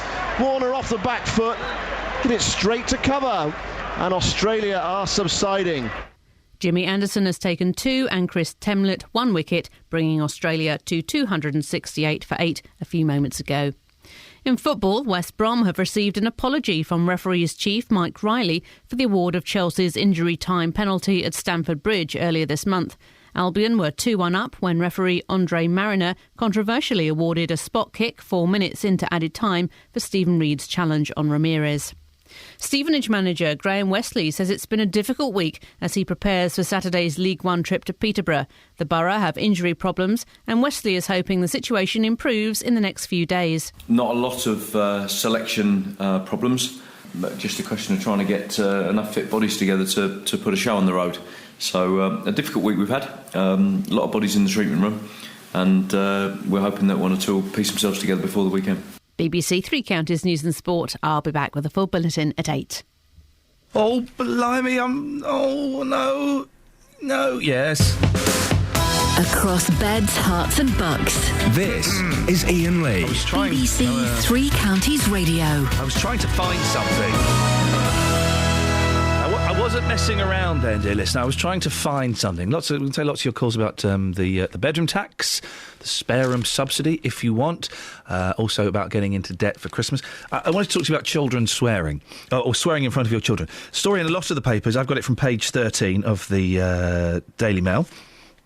Headmistress tells parents, please stop swearing. A headmistress has sent parents to the naughty step. I see what they've done there, very clever. And banned them from swearing in front of their children. A newsletter sent to parents said children could not be blamed for using expletives because they were merely repeating words overheard at home. Davina Wakelin, head at Meeching Valley Primary School in New Haven, told mothers and fathers to wash their mouths out with soap. She wrote, I have received complaints regarding parents swearing when bringing children to and from school. Swearing is not permitted on school grounds, and I ask all parents to think about the language you use when on school grounds. Thank you for your consideration with this matter. Now, I would suggest that swearing at school grounds is pretty bad show from parents. But doing it at home as well is even worse. You don't swear in front of your kids. Now, we know that children learn swear words, they learn naughty words, they learn sexual words. And it's interesting that they will be using them in the playground. I kind of think, this might sound hypocritical, I kind of think that's okay because that's them growing and learning and experimenting with language. And if my boy comes home and says, Daddy, what does the F word mean? What does the W word mean? I'd explain it to him. I said, right, well, it means this, and it's not a particularly nice word, and we try not to use it whenever possible. We certainly don't use it in polite company. It's not really. You can do better than that. Don't get me wrong, not against swearing. I think in the right context, a well-timed F-bomb is hilarious or very, very powerful. But I do think swearing in front of your kids, let's say up to the age of, what should we say, 15? 14, it's kind of, I'm not quite sure. I'm prepared to be swayed on that slightly. Swearing in front of them is abusive. 08459 455 555 is the telephone number. Andrew's in Bedford. Morning, Andrew. Good morning, Ian. You're very perky. We'll have none of that, please. What do you think? Swearing in front of kids is bad, isn't it? Yeah, well, it is, but I agree with you. I think, children learn words from other children as well. I mean, it's not all down to parents. And even if you've got an absolutely angelic, perfect parent that never swears in front of their child, they're still going to pick it up anyway. And I think your attitude is spot on. I mean, it is part... I mean, you have to limit the amount of use. If they start coming out effing and blinding and that, you've got to sort of bring them up on it. But it's part of growing up, isn't it? Learning swear words. It is part of growing up. And I remember... I probably swear a little bit too much. I've certainly turned it down since having kids, and I don't do it in front of the kids. But I remember being... 9, 10, 11, 12, effing and jeffing in the playground because I didn't know what the words meant. I didn't know they were offensive, and it's fun to learn new words. But that is growing up, isn't it? You learn when those words are appropriate and inappropriate. You learn the severity of different words. And I wish I'd had that conversation with my parents when I was old enough to say, right, Dad, what does this word mean, and why shouldn't I use it? Because I think that would have gone a long way to demystifying these words. I've got two more quick topics here, and I'll rattle them off. Go on. Catherine. About this bedroom tax. Yeah. I think it's disgraceful. I think it's the biggest disgraceful thing. It's a way to garner votes, isn't it? My friend has to pay £780 a year, and it's just not right because, for a start, there isn't the housing stock available for people to downsize. And I think that is primarily the problem, isn't it? Because in principle, hey, if you've got too much room and there are families that haven't got enough room, maybe we should be a little bit more sharing about these things. Yeah. But you're right, there isn't the property, it would seem, and we're hearing more and more stories about it. There isn't the property to move into. Yes, and quickly moving on to Doctor Who, are you still doing your Doctor Who special? Yeah, Doctor Who special is happening tomorrow, Andrew. Despite what is being said by the production team, it's happening. Remember, I've got an advantage over you on this one, Ian. What advantage is that? The very first episode. Oh, An Unearthly Child, William Hartnell, 1963? It went out exactly to this Saturday. The day and date is exactly the same. It was the day after JFK was assassinated.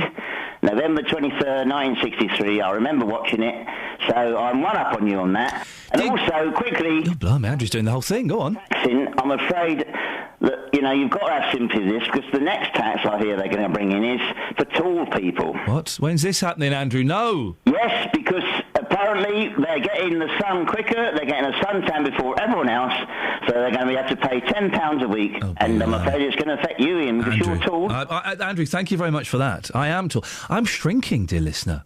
I'm not as tall as I used to be. I can find trousers and shirts that fit me. I used to be a 34 leg. I bought some jeans that were 34 the other day. They touched the floor. At one point, I think I was a 36 leg. Is that possible? Does that exist? 08459 455 555. Tasha's in Welwyn Garden City. Morning, Tasha. Morning, Iain. Swearing in front of children is abusive. Is not. Go on, tell me why. I don't think it is. My husband swears a lot. He always blaming on I am a builder, so I have to swear, especially when he's on the phone with his friends. But our kids know they're not meant to use that word, and they don't. Well, hang on a second. They know they're not meant to use it, but their male role model, their significant male role model, is using it.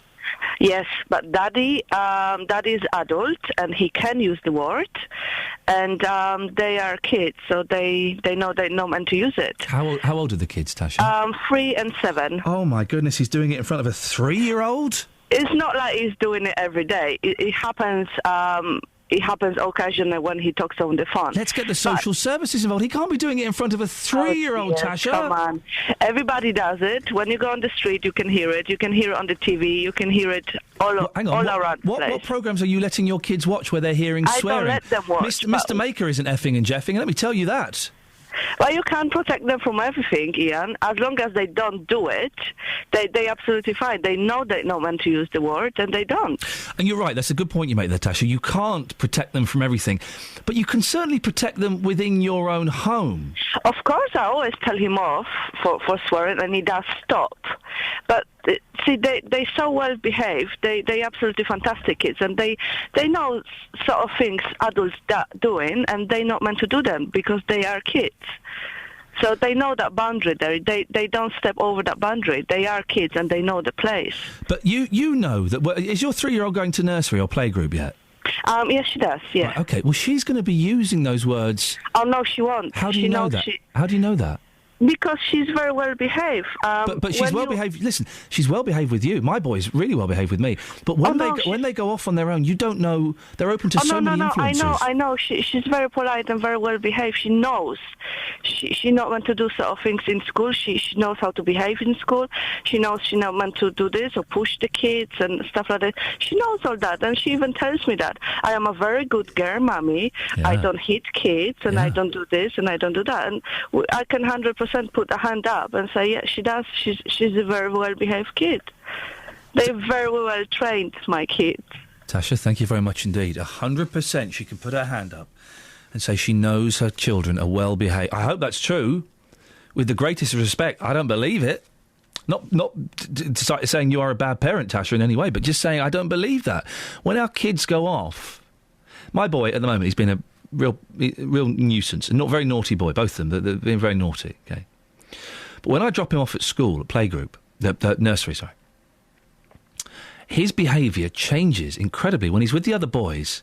Oh, it's the noise, everything. It's just incredible. We don't know what our kids are like when they're at school. We'll never know. They're open to so many different influences.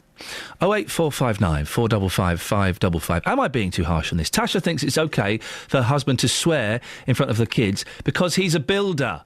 He's a builder. Well, one of them is 3, the other is 7. I find that quite sad. We had a friend who had a kid at the same time as us, and she was a bit potty-mouthed. And was it me? I think my wife kind of took her to one side and said, look, just when we're around with the kids, don't think I'm being snobby or anything, but could you just watch your language, please? And she did take offence at it and thought that we were being snobby. Snobby? I don't think it is. I think it's sensible. And you can't protect your kids all of the time, but you can you can protect them in your house, don't you? 08459 455 555 is the telephone number. Facebook.com/BBC 3CR. My godson, who's 3, says Darren, tells us off if a little swear slips out as well as if we were to walk on the road. Clever little sausage.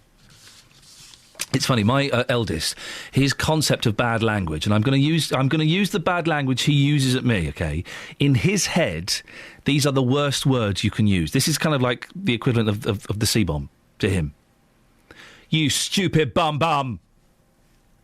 That's when he's really angry, and if he had bad language, if he had swears in his vocabulary, if he had indoor language, he would use it then. You stupid bum. And I have to find myself trying not to laugh. And I say, now listen, Daddy is not a stupid bum. And we don't like the word stupid. And we don't like the word bum. You willy. OK. 08459 455 555 is the telephone number. Let me put this to you, OK? Yes, it's important for children to know and understand the swear words and know the power they have. At what age? I would like to say 13, 14. They've probably learnt them by then. They do need to know when it's appropriate and inappropriate to use bad language. But if you swear in front of your children, that is a form of abuse and shouldn't happen. 08459 455 555 is the telephone number. Facebook.com/BBC3CR.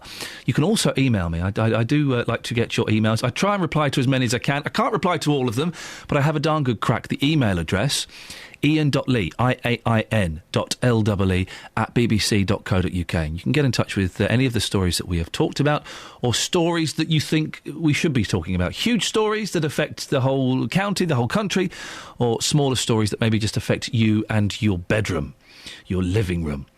Iain.lee @bbc.co.uk. It's a quarter to 8 exactly. This is BBC Three Counties Radio. Let's get the travel news now. Here's Alice. Travel news for beds, cards and bugs. BBC Three Counties Radio. In Roxton, the Great Barford bypass heading east has one lane blocked on the approach to the Black Cat roundabout. We had a call from Alistair about that one. The A40 eastbound has one lane blocked as well at Park Royal Station. Congestion back to Swakeleys roundabout there and quite a lot of queues. A1M is really struggling between junction 8 and 7 past Stevenage heading south. And the A10 in Enfield heading south as well is heavy between Bullsmore Lane and Southbury Road. M25 anti-clockwise is stop-start between junction 21 for the M1 and 16 for the M40, and the M1 southbound heavy between 10 for Luton Airport and 7 for Hemel Hempstead. On public transport, Bakerloo line has severe delays between Queen's Park and Harrow and Wealdstone. Minor delays on the rest of the line. This is Alice Glossop, BBC Three Counties Radio. Alice, thank you very much indeed. Right, 7:46. It's Thursday, the 21st of November. I'm Iain Lee. These are your headlines on BBC Three Counties Radio. 1,600 households are paying the bedroom tax in Milton Keynes, among the highest number in the southeast. Soldiers from a secret British Army unit have admitted shooting unarmed civilians during the Troubles in Northern Ireland in the early 1970s. In cricket, Australia were 278 for 8 at close of play in the first Ashes Test against England in Brisbane. Swearing in front of children. If you do it, it's abusive. I would never swear in front of J-Dog. Well, we've sent him out to the streets to find out what you think about it. Before that, though, let's get the weather with Elizabeth Rizzini. Beds, hearts and bucks weather. BBC Three Counties Radio. A few showers around at times today, particularly through the morning, but tending to ease off into the afternoon. So I think a dry afternoon, some brightness developing too, particularly across parts of Buckinghamshire. We just got this very cold wind around at the moment, coming from the northeast, making it feel a lot colder than the air temperatures would suggest. We'll see the air temperatures rise up to 6 or 7 degrees Celsius, but just with that marked wind chill, it's not really going to feel like that. We're on 4s and 5s at the moment. Now, as we head into this evening and overnight, temperatures drop into 2 or 3 degrees. I think in the sheltered spots we'll probably see just a touch of frost develop into tomorrow morning. I think it should be mostly dry overnight too, perhaps a few showers still towards eastern areas of Hertfordshire. That's really the story for tomorrow. The winds are going to be lighter, it'll be drier and brighter.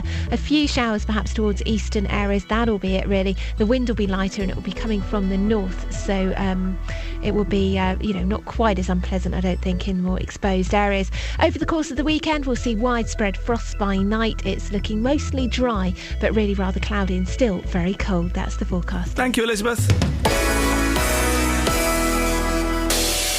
Three Counties Sport is here from 2 on Saturday afternoon with live, uninterrupted commentary on your local team. Williams will go for goal and score! You can choose Watford versus Bolton, MK Dons at home to Bradford, Stevenage away to Peterborough, or Luton against Welling. Can Joy Deeney get the finish in? Yes, he can, and equalises! Andre Gray side the box, shot from Gray, back of the net, simple as you like. And what a finish that was to a fantastic Stevenage move. Plus, there'll be regular updates on Wickham at Chesterfield. Choose your local team with Three Counties Sport. Saturday from 2, here on BBC Three Counties Radio. Across beds, hearts and bucks. This is Iain Lee. BBC Three Counties Radio. Now, when Christmas is coming, a lot of people might be falling into debt, facing debt. According to new research from the independent think tank, the Centre for Social Justice, the pressure to spend and banks' reticence to lend is driving more and more of us into the hands of loan sharks and payday loan companies. And I wanted to get your stories on this. 08459 455 555. Barry's in Milton Keynes. Morning, Barry. Morning. Barry, you use payday loan companies, do you? Yeah, unfortunately, we have to on a monthly basis just to kind of make ends meet. The loan always gets paid, but because of the high utility bills and everything else we have to pay out every month, we just are left with absolutely nothing. So we just kind of scrape through from one payday to the next. Can I ask, and if I'm asking, these questions too personal, then tell me to get knotted, basically. How much are you borrowing each month? It does vary. It's anything between sort of £300 and £150 on an average, but normally basis to try and keep it as low as possible. So then we don't have to pay as much back, because obviously then you've got the interest on top of that. And how long are you borrowing this money for? Usually it gets to about halfway through the month, and we're left with absolutely nothing left. So we have to just take it out just to kind of get through the rest of the month. And are you working? Is your partner working? Yeah, we both work. We both work full time. We don't earn bad money. And basically, I also have a small business that I run from home as well. On top of that, obviously that doesn't make a great amount of income, but it's a little bit that helps. And yet you're still having to borrow sometimes as much as £350 a month. Yeah, because especially once you've had the mortgage, the utility bills, my wife and I, unfortunately, also we've been in a position in the past where we obviously have debts we have to service a month, every month, personal debt that we got into that we just can't get out of because we just don't have the means to get out of it. So you're kind of just literally living from one cheek by jowl, say from one payday to the next. And do you have luxuries, Barry? Do you smoke? Do you have Sky TV? Do you have any of those things that you can cut back, or have you stripped back as far as you can go? Well, I mean, the only thing we do have is Virgin Media TV, just obviously because of my son, because he watches all the channels and so on. We have the broadband and things like that, but everything else, I mean, we never go out. We don't go out or do anything extra. It's just no extras, and it's always, if we do extras, it's always like, we have to sort of scrimp and find the money to do it. You know what I mean? It's always a constant worry. And I often think, what's going to happen if one of us does fall ill, loses our job or whatever, or can't work for whatever reason. And you just sort of think, well, I can't think about it, because if I did think about it, I would never sleep at night. And also, I don't want to make you even more sleepless, but if that interest rate for the mortgages goes up 0.5%, what effect is that going to have on you? That's just another, So it's going to happen at some point, isn't it? Yeah, I know. And I listen to every time, at that fateful Thursday every month or however it is they do it, and they said the Bank of England has decided to keep interest rates as they are, and you just go, phew, thank God for that, and you sort of think, this is ridiculous, having to worry about something, as simple as that, and you sort of think, how am I ever going to get out of this? If you borrow, say, £300 a month for a couple of weeks, how much do you have to pay back on that? You end up paying, I'm trying to work it out, you pay back about £80 at the end of the month, something like that, extra on top of, with the interest rate being so high. And how does it make you feel, having to do this?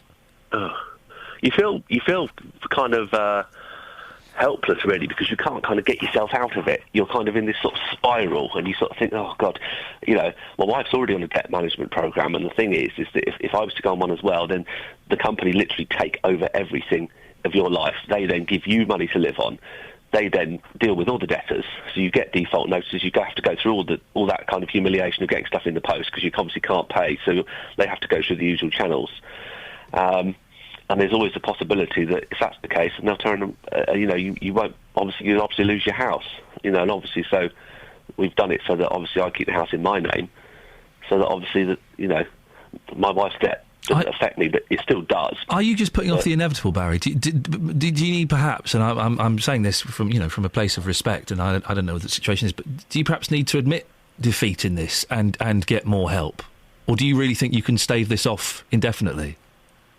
I don't know. I mean, I sort of think, something there will be an opportunity around the corner, something will come up. I sometimes think, maybe if I can make more, out of the business that I've got as well on the side, then possibly maybe there is a way out of it. Slowly, surely we'll creep our way out of it, but some days you just can't see it. That's the problem. And Christmas, it's a very day-to-day thing. What's going to happen for Christmas?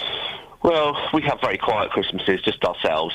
I haven't got many family anymore. And obviously we just have, my mother-in-law around, and then we have my son, and my wife is very sensible. She tends to buy sort of a lot of very, very small presents for my son throughout the year, so that when it comes to birthdays and Christmas, she's always got something. She's got a little stash for him. Yeah, so she's got a little stash, which is really, really sensible. So he never has to lose out, or never has to lose out. Barry, listen, I really appreciate your honesty this morning. It must be tough to phone up and admit to all of that. And I wish you the very, very best of luck, and I hope you manage to, get your foot back on the ladder and sort things out. Thank you. Barry and Milton Keynes, 08459 455 555, if you want to have your say about that. Swearing in front of kids. In today's papers, one school headmistress has banned parents from swearing in front of their children. A newsletter sent to parents said children could not be blamed for using expletives because they were merely repeating what their parents had said. Well, I do think if you swear in front of your kids up to a certain age, I'm not quite sure what that age is, 13, 14, you're a bad parent. Well, Justin Dealey has been speaking to parents this morning. Justin, who have you been talking to and what have they been saying? Well, the audio you're about to hear, I think, is very disturbing, actually. I have been talking to parents about whether they swear in front of their children. Here's what people have had to say. Madam, good morning. How often do you see people swearing in front of their children? Lots of times, daily. Every single day? Yeah, every single day. How does it make you feel when you hear that? It's not nice, the names they call them. They're only children. They don't deserve that. So these are parents that are swearing at their children? Yeah, if they're doing something wrong, they're calling them names, like, I'm not going to say the names, but yeah, it's not nice. We can't go into detail, No. But are they the very worst swear words? Yeah, the four-letter words, yeah. Goodness me, how shocking is that? Yeah, it's terrible. I see it daily because I obviously work in here and all the kids come in from school and stuff, and if they want sweets and that, they get shouted at for it. Ian saying this morning that if you swear in front of your children, quite simply, you're a bad parent. Would you go along with that? I wouldn't say bad parent, but I don't think it's right. I don't think it's right to call them names. It's not so much swearing, it's the names they call them that I don't like. And now, your children have grown up, Yeah. but when they were younger, did you swear at them? Not so much at them. If I hurt myself, I might swear, yeah. But I didn't call them the names. I think that's terrible.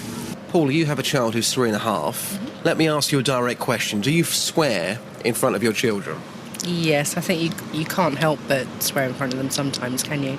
So you're swearing not at them, but you're swearing in general? Yeah. Sometimes, kind of under your breath at them.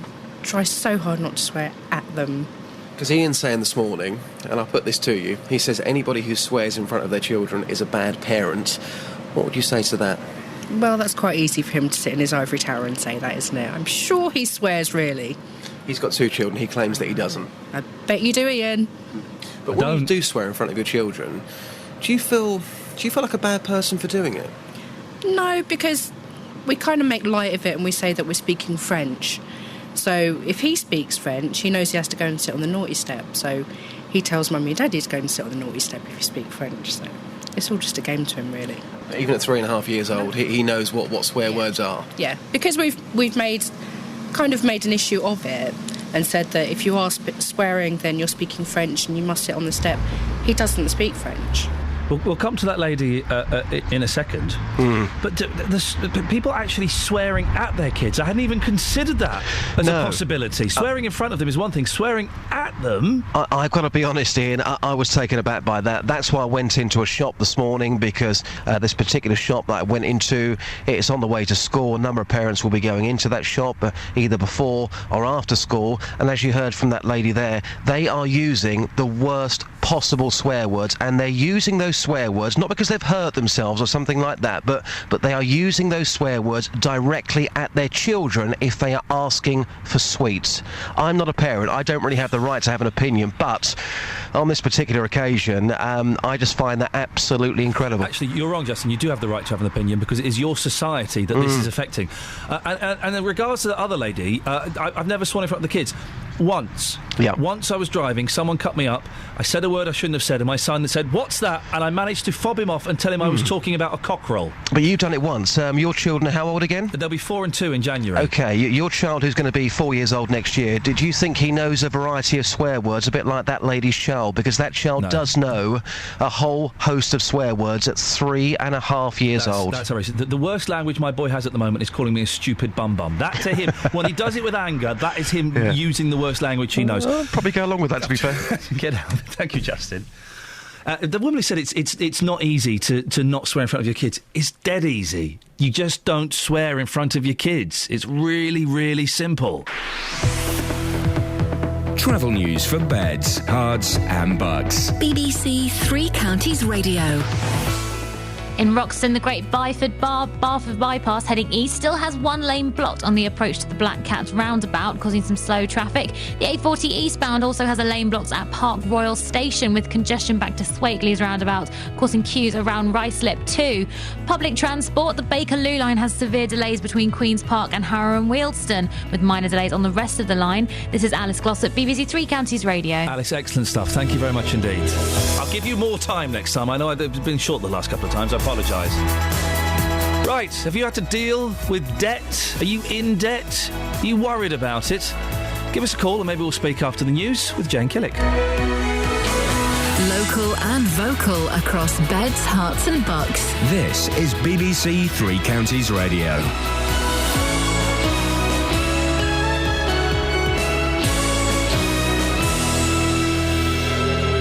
It's 8 o'clock. I'm Jane Killick. The headlines. 1,600 homes paying the bedroom tax in Milton Keynes. People seeking advice over debt in Luton up by 25%. And councils in Beds, Herts and Bucks preparing for wintry weather. BBC Three Counties Radio. Milton Keynes has been named as one of the top 10 authorities in the South East most affected by the bedroom tax. The National Housing Federation says 1,600 households in Milton Keynes are paying the spare room subsidy. Mark Hampson has been unemployed for 2 years in Bletchley and has been paying the subsidy since April because he can't find a smaller place to move to. If things don't change within, I should say, the next year, I will be going into arrears. It'll be, if they put the rent up by too much or the council tax goes up, you'll be going into arrears with the MK Council. Members of a secret British Army unit have admitted shooting unarmed civilians during the Troubles in Northern Ireland in the early 1970s. The military reaction force patrolled West Belfast in unmarked cars. A 16-year-old boy will appear at Luton Crown Court today, charged with attempted murder and aggravated burglary. It follows the stabbing of a man in the early hours of Saturday morning when he confronted intruders at his home in Wellfield Avenue. The Citizens Advice Bureau in Luton has seen an increase of 25% in the number of people asking for advice about debt. It comes as the Centre for Social Justice says debt in Britain is near an all-time high. This woman from Hemel Hempstead is struggling through this year after taking out loans 2 Christmases in a row and getting into trouble. The following Christmas, I then had double the amount to pay off in the year. I didn't manage it. We got made redundant. So we had to contact a debt help and send them all our finances and obviously get blacklisted, so we couldn't borrow anymore. And I haven't got the option to even consider a loan this year. A report says most people caught smuggling at Britain's ports and airports are going unpunished. The Chief Inspector of Borders and Immigration, John Vine, says there's a lack of communication between customs officers and prosecutors. In one case, 9 million cigarettes were found in a container at Felixstowe, but no action was taken. Councils across Beds, Herts and Bucks are preparing for colder weather. Parts of the 3 counties had light snowfall yesterday, the first time this winter. Conservative councillor John Bint, who's responsible for transport at Milton Keynes Council, says they've got a solid plan in place. We have a very dedicated team. We have all the right equipment. We have this fabulous stock of this special synthetic salt particles that you can spread to precisely the density you need them. Short of something utterly abnormal, we're going to keep the roads flowing. In cricket, England's bowlers had the best of the opening day of the Ashes series in Brisbane. Australia won the toss and chose to bat, but Stuart Broad took 5 wickets as the tourists reduced the host to 273 for 8 at the close of play. The weather, more showers today, some of them heavy, with a possibility of sunny spells, but mostly cloudy, with a high of 8 Celsius. And get the latest news and sport online at bbc.co.uk/3 counties. BBC Three Counties Radio's big tour of Beds, Herts and Bucks. All this week in Wolverton. The best part of Wolverton is like the museum. My favourite part of Wolverton is the community spirit. There's always somebody that you know everywhere you go. The nice thing about Wolverton, it seems established. People tend to know their neighbours but not be able to top with it. The big tour of Beds, Herts and Bucks. All this week in Wolverton. BBC Three Counties Radio.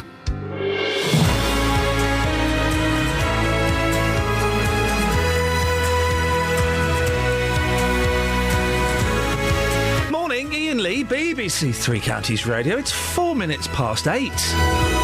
Is it going to snow today? Did you see the snow yesterday? I was driving down the M1 at about 11:30, and between junction 10 and junction 7, shall we say, it was snowing. I didn't want to believe it, but it was. Oh dear, oh dear, oh dear, oh dear. I do like a bit of snow, just not when I'm driving down the M1, please, please. Lots coming up on the show in the last hour, including this, the spare room subsidy, the bedroom tax, whatever you want to call it. It turns out people in Milton Keynes, well, they're being flagged up as one of the worst hit areas. How has it affected you? And do you have sympathy for people who might be struggling? Christmas is coming. Will you be getting into debt over it? If you're in debt, we've heard some amazing stories this morning already. Give me a call. And if you swear in front of your kids, it's abuse. Simple as you are a bad parent. We've had one woman saying that, oh, Iain's sitting in his ivory... What ivory tower do I live in? I've sworn once in front of my son. Once. It was a mistake. I've been cut up in the car. I convinced him I was talking about a cockerel.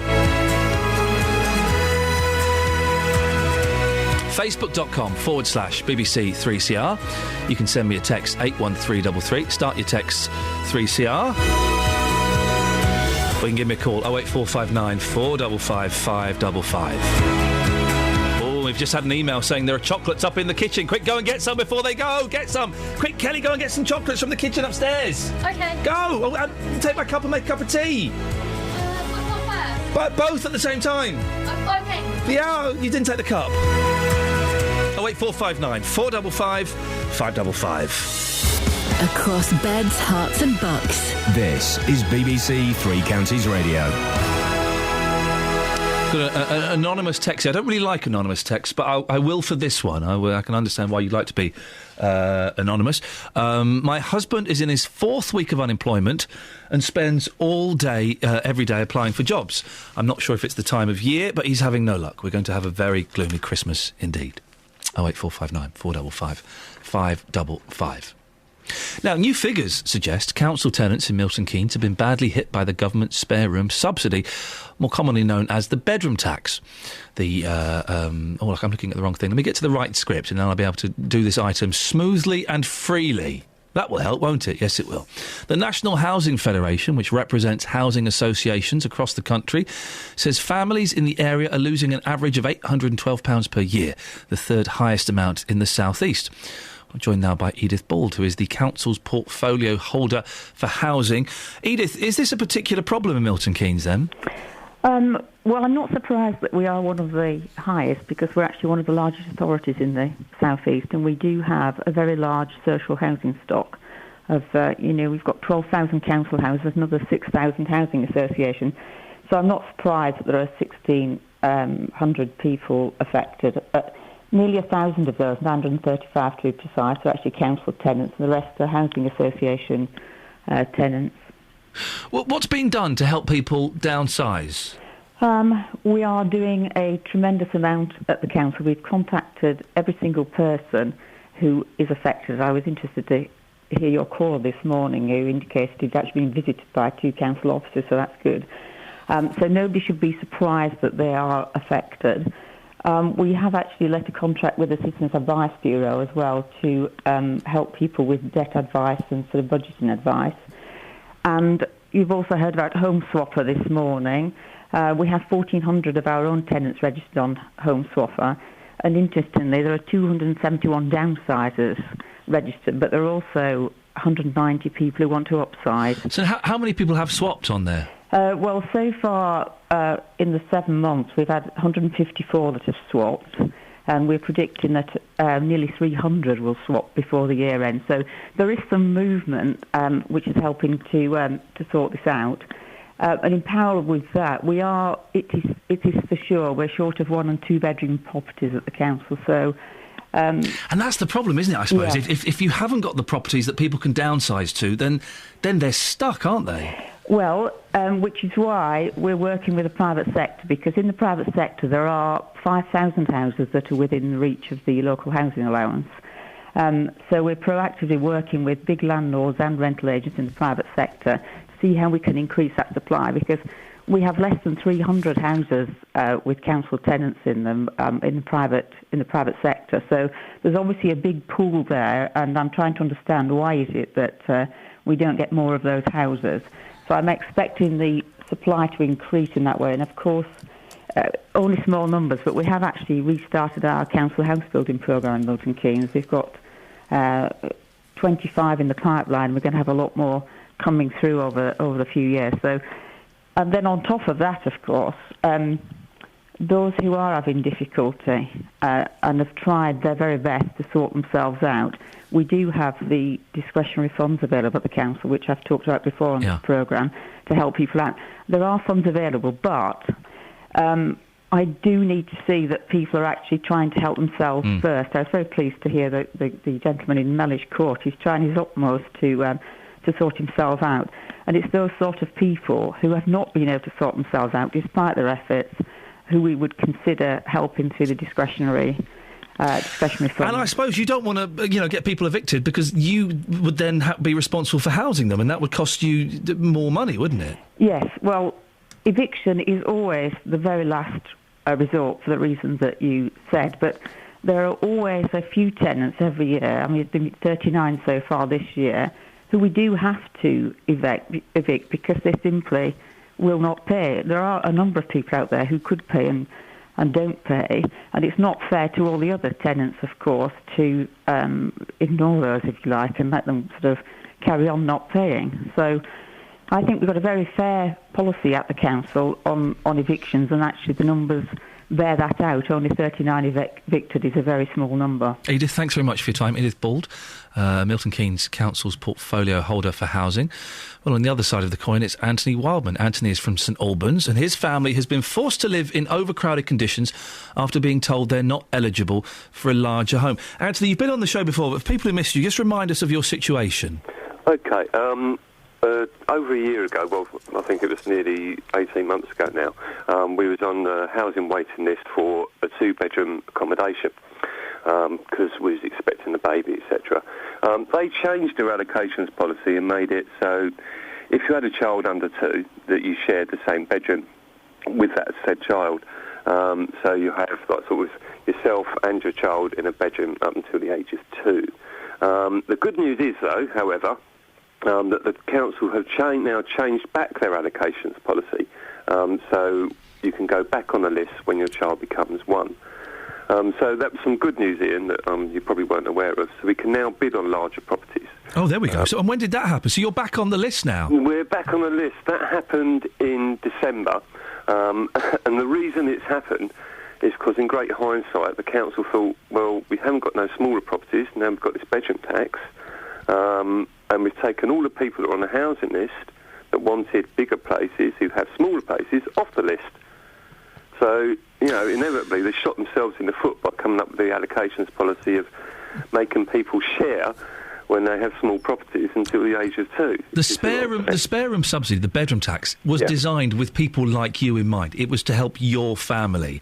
Yep. Do you think it will benefit you? I mean, it takes time for these things to filter through, but do you think it will benefit you? No, I don't know. I think the way that the policy's been gone around is ludicrous, because people that have got these properties that they're living in, say, with 3 beds or whatever, the older generation may well sleep away from each other.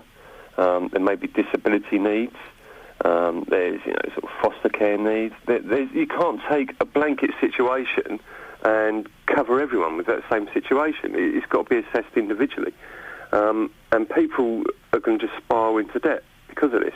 It's inevitable. It's costing the government more money to actually put this in place than what they'll get back for a number of years. They're the facts. So you're back on the list, Anthony, which is great news. I mean, how long does this take now?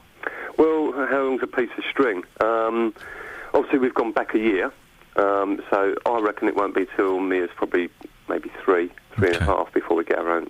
She gets her own bedroom. So you still got a while? But there is a tiny little pinprick of light at the end of a very long tunnel. There is, Ian, and, sort of, it's nice because you fight a battle and you get somewhere in the end, so it's good news.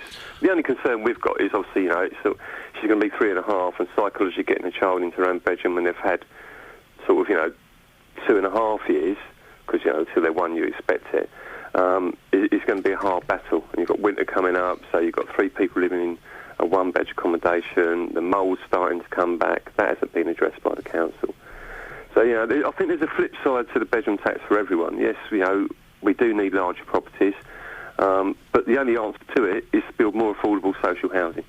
Anthony, listen, best of luck. Glad things are moving on. Do let us know how that goes. 08459 455 555 is the telephone number. Anthony, one of the people that should be benefiting from the bedroom tax, thinks it's a flawed system. Facebook.com/BBC3CR. Send me a text, 81333. Start your text 3CR. On the subject of swearing in front of your kids. Nick Coffer. I recognise that name. Is it our Nick Coffer? It is the one and only Nick Coffer. He's posted on our Facebook page. That guy. I know that. I used to know him. Oh, my God. He's posted on the Facebook page. He says, when I was 17, this is about swearing in front of kids, I did some... He's got a potty mouth, by the way. I can't imagine Nick swearing at all. No, he doesn't. I don't think he's allowed. No. I did some work experience in my old school working with 7-year-olds. I had a small group of them, and one of them said the F word. Wow. I looked at him and he said, oops, Mummy said to only say that when we were at home. See, that's incredible. I think it's really ugly. Yeah, it is. From the mouths of babes. Thank you for that, Nick. Facebook.com/BBC3CR. This is Three Counties Radio. It's 8:15. Let's get the travel news. Travel news for beds, cards and bugs. BBC Three Counties Radio. Problems are still ongoing in Roxton on the Great Barford bypass heading east, where there's one lane blocked on the approach to the Black Cat roundabout. The A40 eastbound, though, there are queues after an earlier breakdown at Park Royal Station. There's still congestion back to Swakeleys roundabout and queues in Ruislip as well. The M25 anti-clockwise is stop-start between junction 21 for the M1 and 16 for the M40. And the M1 southbound is now heavy between the Toddington services and junction 7 for Hemel Hempstead. M40 northbound queuing from Den roundabouts to the M25. And on public transport, the Bakerloo line still has severe delays between Queen's Park and Harrow and Wealdstone, with minor delays on the rest of the line. This is Alice Glossop, BBC Three Counties Radio. Thank you very much indeed.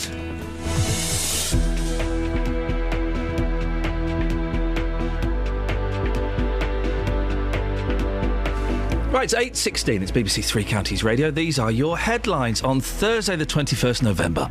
Milton Keynes is among the 10 places worst affected by the bedroom tax in the southeast. Soldiers from a secret British Army unit have admitted shooting unarmed civilians during the Troubles in Northern Ireland in the early 1970s. In cricket, Australia were 278 for 8 at close of play against England in the first Ashes Test in Brisbane. The weather, it's mostly cloudy with showers and a high of 8 Celsius. Coming up, Christmas. And are you worried about getting into debt over Christmas? 08459 455 555. BBC Three Counties Radio.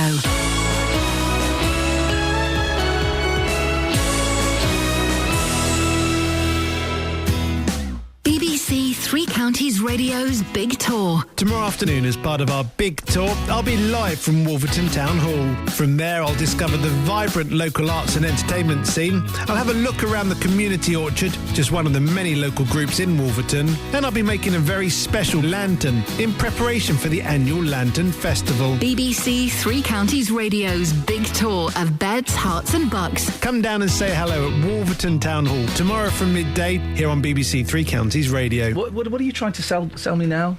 Little puppy. I don't... Look at him, I'm not having a puppy. Look at little Peter. Oh, he's cute. I'll have that one. Look at little... Because they don't get any bigger, do they? And they're very cheap to look after. He'll get a little bit bigger. Why are you trying to sell a dog to me? I went to the Blue Cross yesterday in Kimpton. Yes. And I met some staffies. Yeah. You'll hear my report later on. Okay. I'm not sure whether they necessarily appreciated my views on staffies. Oh, yes, you strike. But they did take me to see little Peter the puppy. Yes. I fell in love with him. Yeah. He is lovely. Not a staffy puppy. No. He was a little, I think he was a Jack Russell cross of some kind. Very cute. You don't like him? I mean, yeah, he's cute, but, it's just dog. I'm not a dog person. Dogs are so stupid. Well...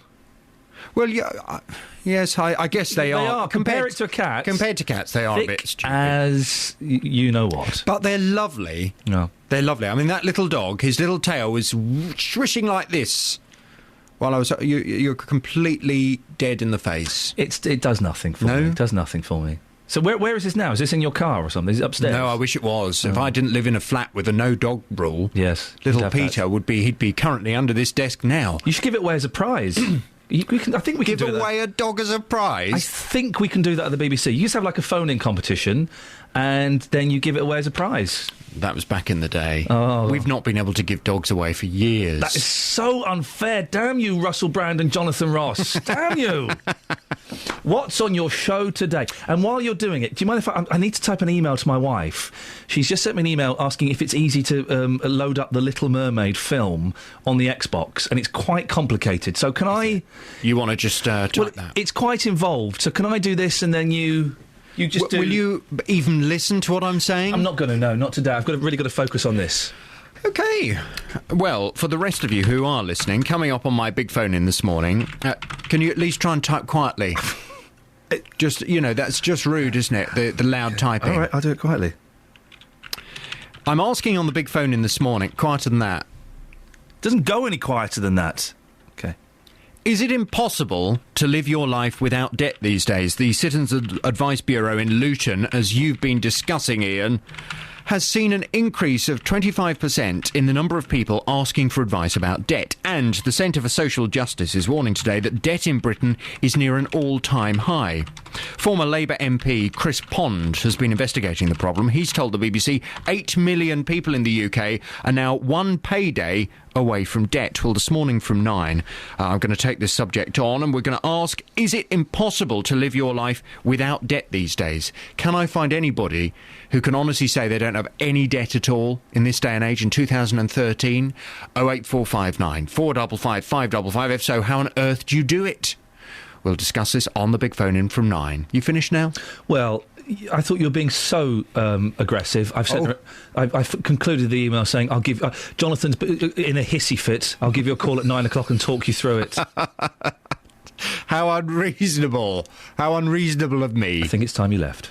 I was told yesterday I was aggressive by a man on the phone. Oh, really? He said, "You're very aggressive, aren't you?" I said, "Quite."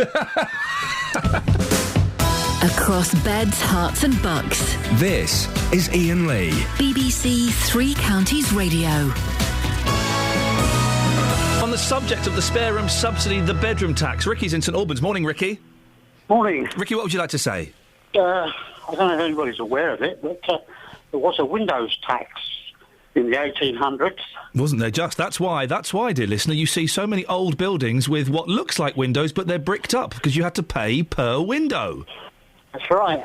What, are you suggesting we brick up the spare bedrooms? Sorry, say again? Are you suggesting that we brick up the spare bedrooms? Yes, if you get all the government into one spare bedroom and then brick it up completely, yes, I'm all for it. Do you think it's a little bit unfair, the spare room subsidy? It's meant to help people who are in smaller properties than people who need bigger properties.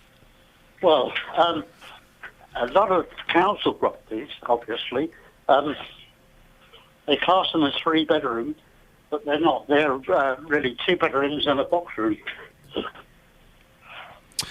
Yeah, but it would appear that it's not working. I think it's an interesting idea, but it's certainly flawed. That would appear. It seems to be the case. Ricky, thank you very much indeed on the subject of. By the way, thank you so much. Your lots of calls and emails. So here's an email about swearing from Aaron. I think the language coming out of kids' mouths these days is sad and disgraceful. I drop my kids off at school and you see the young dropout mothers looking like tramps with fags hanging out their mouths as soon as they get off the school grounds.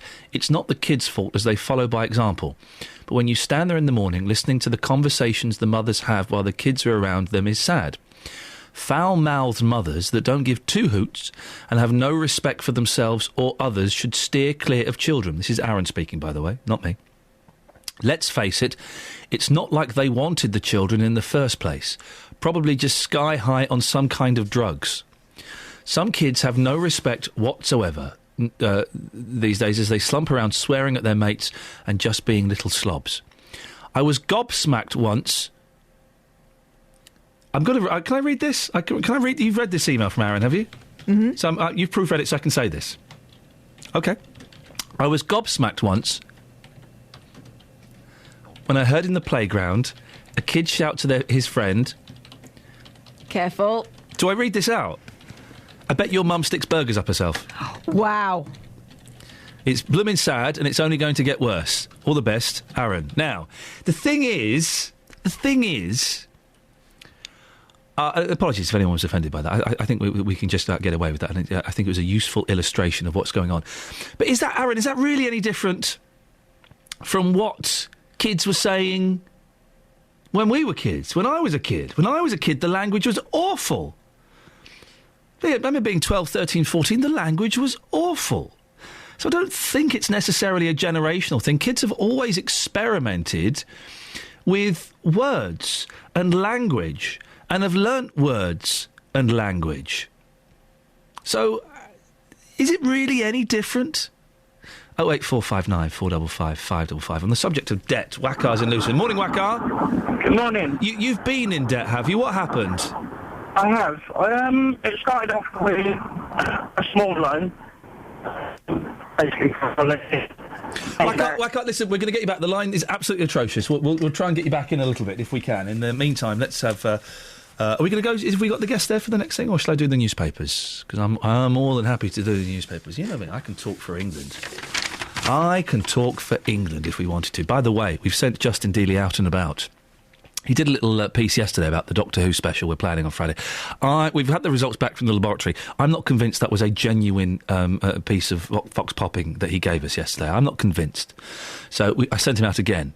I think it should be slightly more in our favour. I've just got a feeling. We'll do this after the news. Let's have a quick look at the front pages of the newspapers, shall we?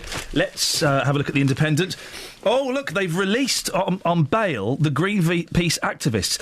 And isn't it interesting how all of the newspapers... We'll have to do it afterwards because we're not going to have time to do it now. All of the newspapers have put the picture of the hot-looking Greenpeace activist. The hot-looking Greenpeace activist on the front. Alexandra Harris... was celebrating yesterday after being granted bail with 3 other members of the Arctic 30 group of Greenpeace activists and journalists. The front page of the Times, 4 Britons die fighting for Al-Qaeda in Syria war. Growing fears over terrorism in the West as other jihadists return home.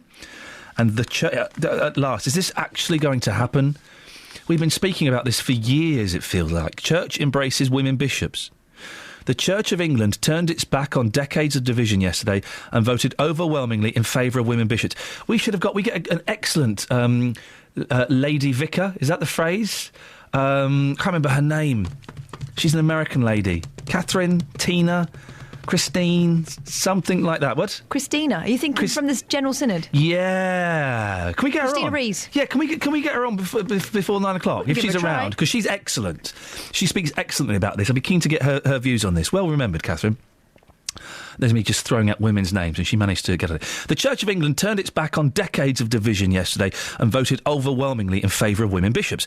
The General Synod, the Church's governing body, voted 378 in favour and 8 against, with 25 abstentions to move forward with legislation to consecrate women. If we can get Christine on, because she puts the point very excellently, and I know that...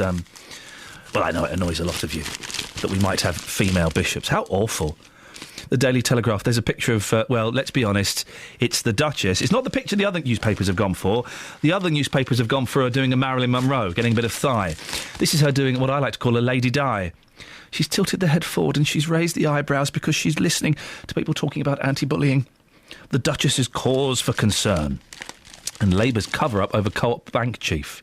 Oh, the Reverend Paul Flowers. Cards on table. I feel really sorry for the Reverend Paul Flowers. He's the fella that is alleged has bought illegal drugs and possibly used rent boys. He's a reverend, and he was he a chairman of the Co-op Bank? I feel really sorry for him. This man's life is in free fall. He is a damaged soul. And it's all being played out on the front page of the newspapers and in the Houses of Parliament. I do feel sorry for the fella. The Daily Express is a picture of Catherine's thighs, and also you pay to teach migrant manners. A taxpayer-funded guide is asking Roma migrants to refrain from a list of shocking habits. It says practices such as going to the toilet in the street, having sex in public and spitting could upset your neighbours. You don't say, Sherlock. Daily Mail, expenses shame of co-op chief. And that'll do for the moment, as I can't... Oh, the Sun is... Get rid of the green crap. David Cameron has been swearing about green taxes, etc. This is BBC Three Counties Radio. Let's get to the travel news now. Here's Alice. Travel news for beds, cards and bugs. BBC Three Counties Radio. In Roxton, that lane on the Great Barford bypass heading east has now been reopened and traffic has returned to normal approaching the Black Cat roundabout. Taking a look on speed sensors, the Luton Road around Harpenden is very slow in both directions as you go through the town there. A40 eastbound, there are queues after an earlier breakdown at Park Royal Station. The M25 clockwise is slow between junction 22 for St Albans and 23 for the A1M through the roadworks. Anti-clockwise still stop-start between 21 for the M1 and 16 for the M40. The M40 itself queuing northbound from the Denham roundabout as you head towards the M25. Public transport, the Bakerloo line still has delays between Queen's Park and Harrow and Wealdstone. This is Alice Glossop, BBC Three Counties Radio. Thank you very much indeed. Across beds, hearts and bugs. This is BBC Three Counties Radio.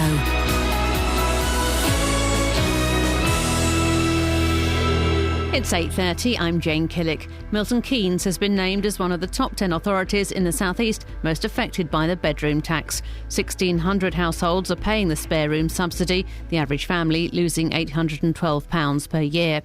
Soldiers from a secret British Army unit have admitted shooting unarmed civilians during the Troubles in Northern Ireland in the early 1970s. Members of the Military Reaction Force say they believe their unit saved many lives. Debt levels are close to an all-time high, piling pressure on people in the three counties who are struggling with their finances. In Luton, the Citizens Advice Bureau says requests for help have increased by 25%. The weather, mostly showery and cloudy today, with the odd sunny spell and a high of 8 Celsius. On to sport, and in cricket, Mitchell Johnson scored half a century as he and Brad Haddin put on a century partnership to help Australia to 273 for 8 at stumps on day one of the first Ashes Test in Brisbane. Mitchell came to the crease with the hosts in trouble on 132 for 6 and was eventually out to Stuart Broad for 64, but thinks his country had a decent day. If we had one less wicket, if we were 7 down, it would have been probably a nice finish to the day. 273, add on probably 30, maybe 40 runs with the slowish outfield as well. So I think, we're happy with that. Obviously, we've got to come here tomorrow morning and put some more runs on the board, try and keep the English out here for a little bit longer. In football, the BBC understands Tony Pulis will decide today whether or not to take the manager's job at Crystal Palace. The former Stoke boss has been in advanced talks about replacing Ian Holloway, who resigned last month. Stevenage manager Graham Westley says it's been a difficult week as he prepares for Saturday's League One trip to Peterborough. The Borough have injury problems and Westley is hoping the situation improves in the next few days. Not a lot of selection problems, but just a question of trying to get enough fit bodies together to put a show on the road. So a difficult week we've had, a lot of bodies in the treatment room, and we're hoping that one or two will piece themselves together before the weekend. BBC Three Counties News and Sport. I'll be back with a full bulletin at 9. Call 08459 455 555. BBC Three Counties Radio. Right, last 30 minutes of the show, lots of stuff out there. Let's have a little recap in case you've just tuned in and you'd like to have your say. We're talking about swearing in front of children. A head teacher has had to send a letter out to parents in a school saying, look, don't swear in front of your kids. It's bad. Well, that's common sense to me, isn't it? That seems like common sense. I genuinely think if you swear in front of your kids, you're a bad parent. Not all of you agree with that. Some of you think, oh, get over yourself. There's a tweet here from Clotty. Who says, I am a great mum, hashtag born to do this, but I have and will continue to make mistakes, hashtag I ain't perfect. Well, yeah, there's hashtags and there's swearing in front of your kids. And swearing in front of your kids, but people who say it's difficult not to, it's not. Yeah, OK, if you smack your thumb with a hammer, maybe. But I've got a very potty mouth, OK, when I'm with my friends. And I'm working on that, by the way. I don't swear in front of my kids. I've done it once. I've done it once in nearly 4 years. It's pretty easy not to do. 08459 455 555 if you want to have your say on that. We're also talking about the spare room subsidy, the bedroom tax. How has it affected you? Have you struggled because of it?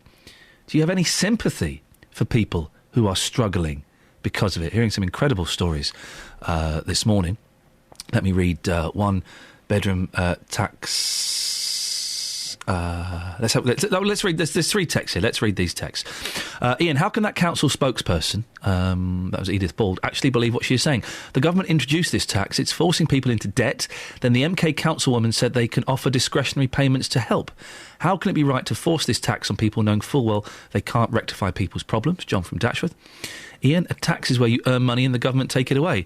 Have you been able to talk to anyone that moved from 1 to 2 bedroom property? From David. And Cynical Bill says, I've just listened to the lady from MK Council. I'm glad the housing shortage in Milton Keynes will end soon with the 25 council houses that are in the pipeline. We are so lucky. And another thing we're talking about, I said there's lots to go. 08459 455 555. We're talking about debt this morning. Are you going to be struggling over Christmas? Are you going to overstretch yourself? Well, debt levels are close to an all-time high, piling pressure on people across the 3 counties who are struggling with their finances. New research by the Centre for Social Justice shows the average household debt in Britain is £54,000. Michelle Fulger is from the Luton branch of the Citizens Advice Bureau. Is it a soft G or a hard G, Michelle? So, as you said it, that's fine. Oh, I got it right. Thank you very much indeed. OK, I was going in blind. Now, this must be a rather grim picture that you recognise, surely. It certainly is. I mean, over the past year, we've seen a 25% increase in priority debts, and that's the ones like rent arrears, mortgage, gas, electricity, things that have serious impact on clients. And why is this happening? Is it because of people losing their jobs? Is it because people, buying too much on their credit card? What are the main reasons? Well, we're seeing more of priority debt, and that isn't credit cards. There's things, 0-hour contracts play a part, where people aren't sort of guaranteed work from week to week. Benefit sanctions play a huge part, where people can be sanctioned for 13 weeks for missing an appointment, and then that makes it difficult to pay bills. Gas and electricity costs have increased greatly. There's lots of different factors. And at what stage are people coming to you with their problems? Is it just as they can see the problems happening, or is it, a year into it when actually things are probably worse than they could be? We do get a mixture. We're starting to get more people coming in at the very start when they realise they're meeting their bills this month, but next month is going to be a struggle, and that's a lot easier to help people with. But equally, we get people coming in who are being evicted the next day, and we have to help them urgently. And what can you do practically, Michelle? We can do a lot of practical things. We can apply to charities. There's trust funds available for fuel debts. We can help with the legal paperwork for stopping an eviction. We can work out affordable payment plans, refer people to fee-free debt management plans. We can discuss bankruptcy, debt relief orders. We'll take everybody individually and discuss the most suitable option for them. And if you're having such a big increase in people coming to you, are you able to deal with with this volume? We're doing our best, yeah. Some people do have to wait to be seen, but we do deal with everybody that comes through the door. What kind of length of time are people waiting? Well, we're trying a new system at the moment. I mean, I think the most is about an hour, which isn't too bad. I thought you were going to say a couple of weeks or something. No. That's fine. Oh, in that case. Yeah, so just bring a book if you come. It must be... Listen, I am very lucky that for the most part of my working life, I have been financially solvent. There was one period where it got a little bit ropey, but I've been very, very lucky, and touch wood that will continue. It must be terrifying for people who've got kids, who've got houses, who've got mortgages, who've got rent, or whatever it may be. It must be really worrying for them. It is, and they need to know that there's lots of free debt advice out there, and don't be embarrassed. Come along and see us, because the sooner you see us, the sooner we can help you. Michelle, if people want to get in touch, how can they? They can get in touch by ringing 0844 245 1285, and that's the Citizens Advice Bureau advice line. And also, if they want advice, they don't want to come into the Bureau, we've got a website, www.adviceguide.org.uk. Michelle, thank you very much. Keep up the good work. Michelle Folger from the Luton branch of Citizens Advice Bureau. You're only waiting an hour. That's fine. I thought she was going to say 2 or 3 weeks. If you are facing debt, if it's approaching, if you're doing your maths and going, hang on a second, this isn't adding up, do go and talk to people as soon as possible. Don't think, listen, if I borrow from this and if I move this, I can sort this out. Go and speak to someone and see if you can sort it out early. Across beds, hearts and bucks. This is Iain Lee. BBC Three Counties Radio. Front page of the Times, it's in a lot of the other newspapers. Church embraces, not literally, women bishops. The Church of England turned its back on decades of division yesterday and voted overwhelmingly in favour of women bishops. Well, we've been talking about this. Well, I've been here for 14 months. I've been talking about it pretty much since then.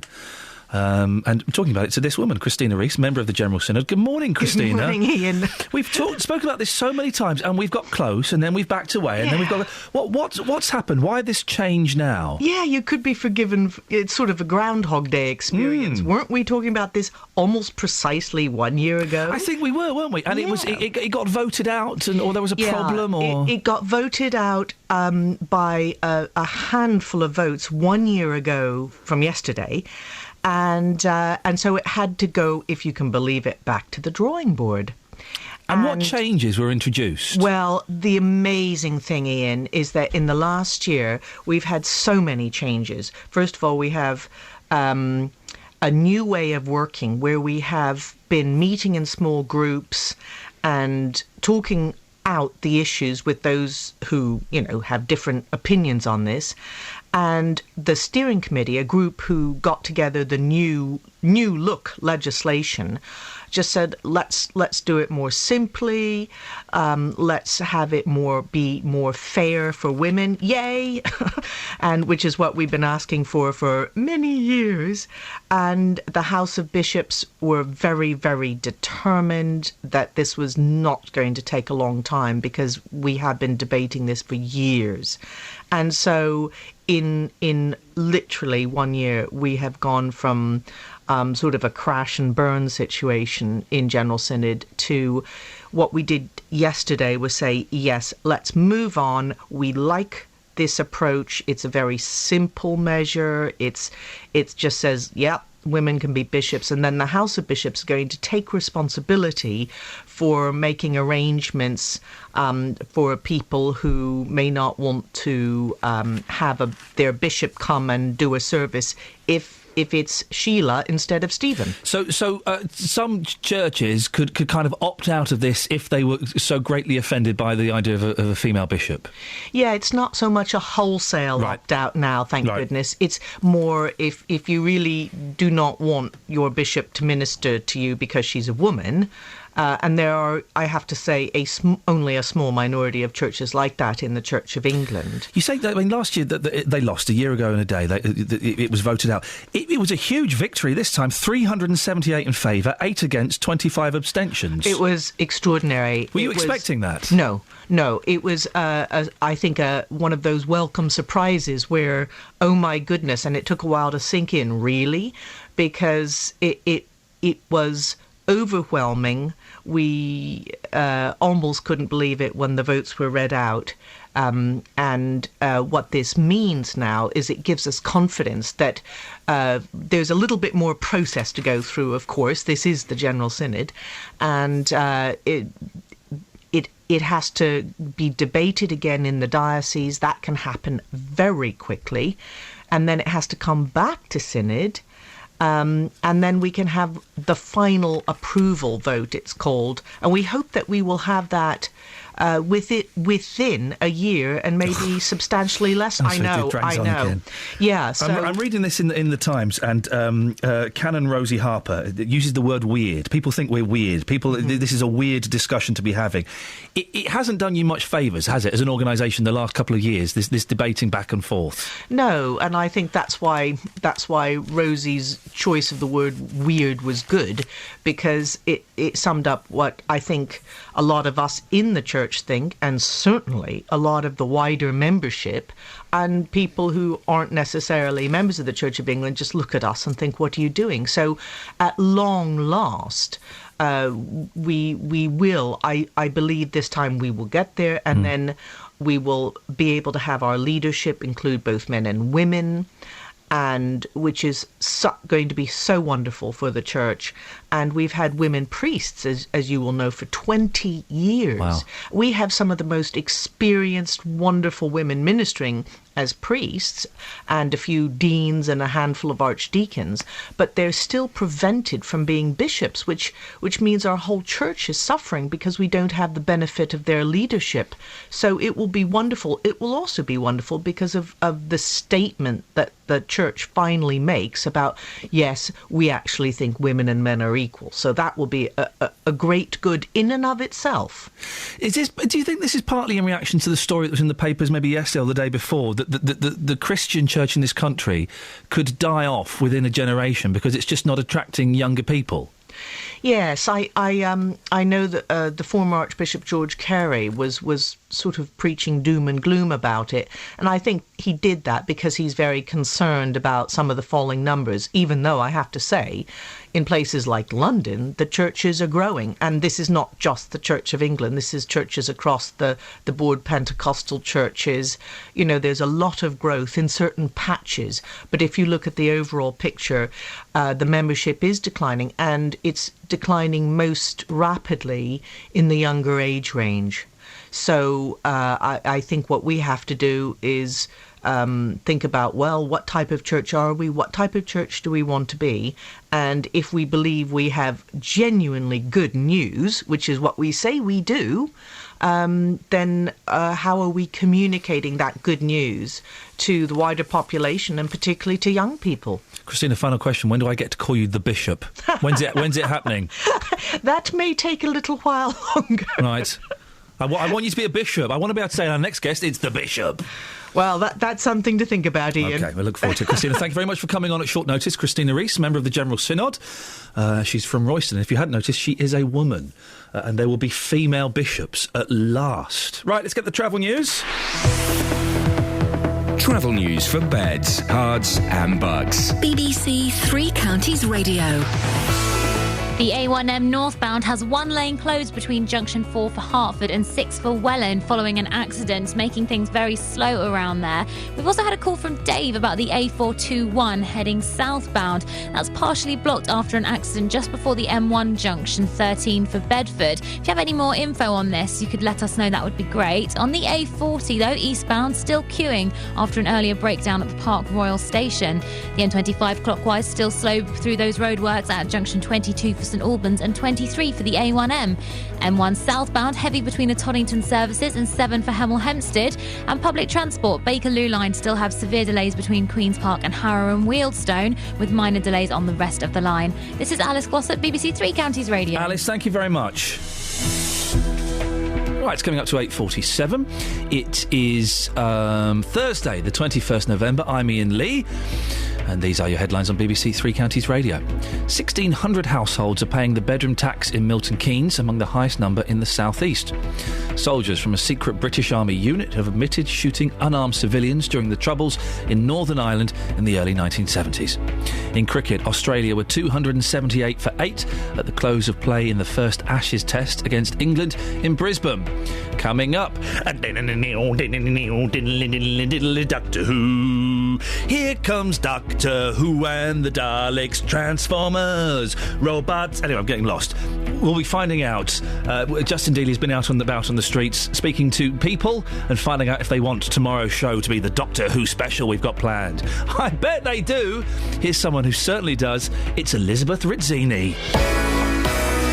Beds, Herts and bucks weather. BBC Three Counties Radio. I wouldn't say that, Ian. Yes, you would if you want to keep your job. Oh, OK. We've got Sarah Thornton tomorrow anyway.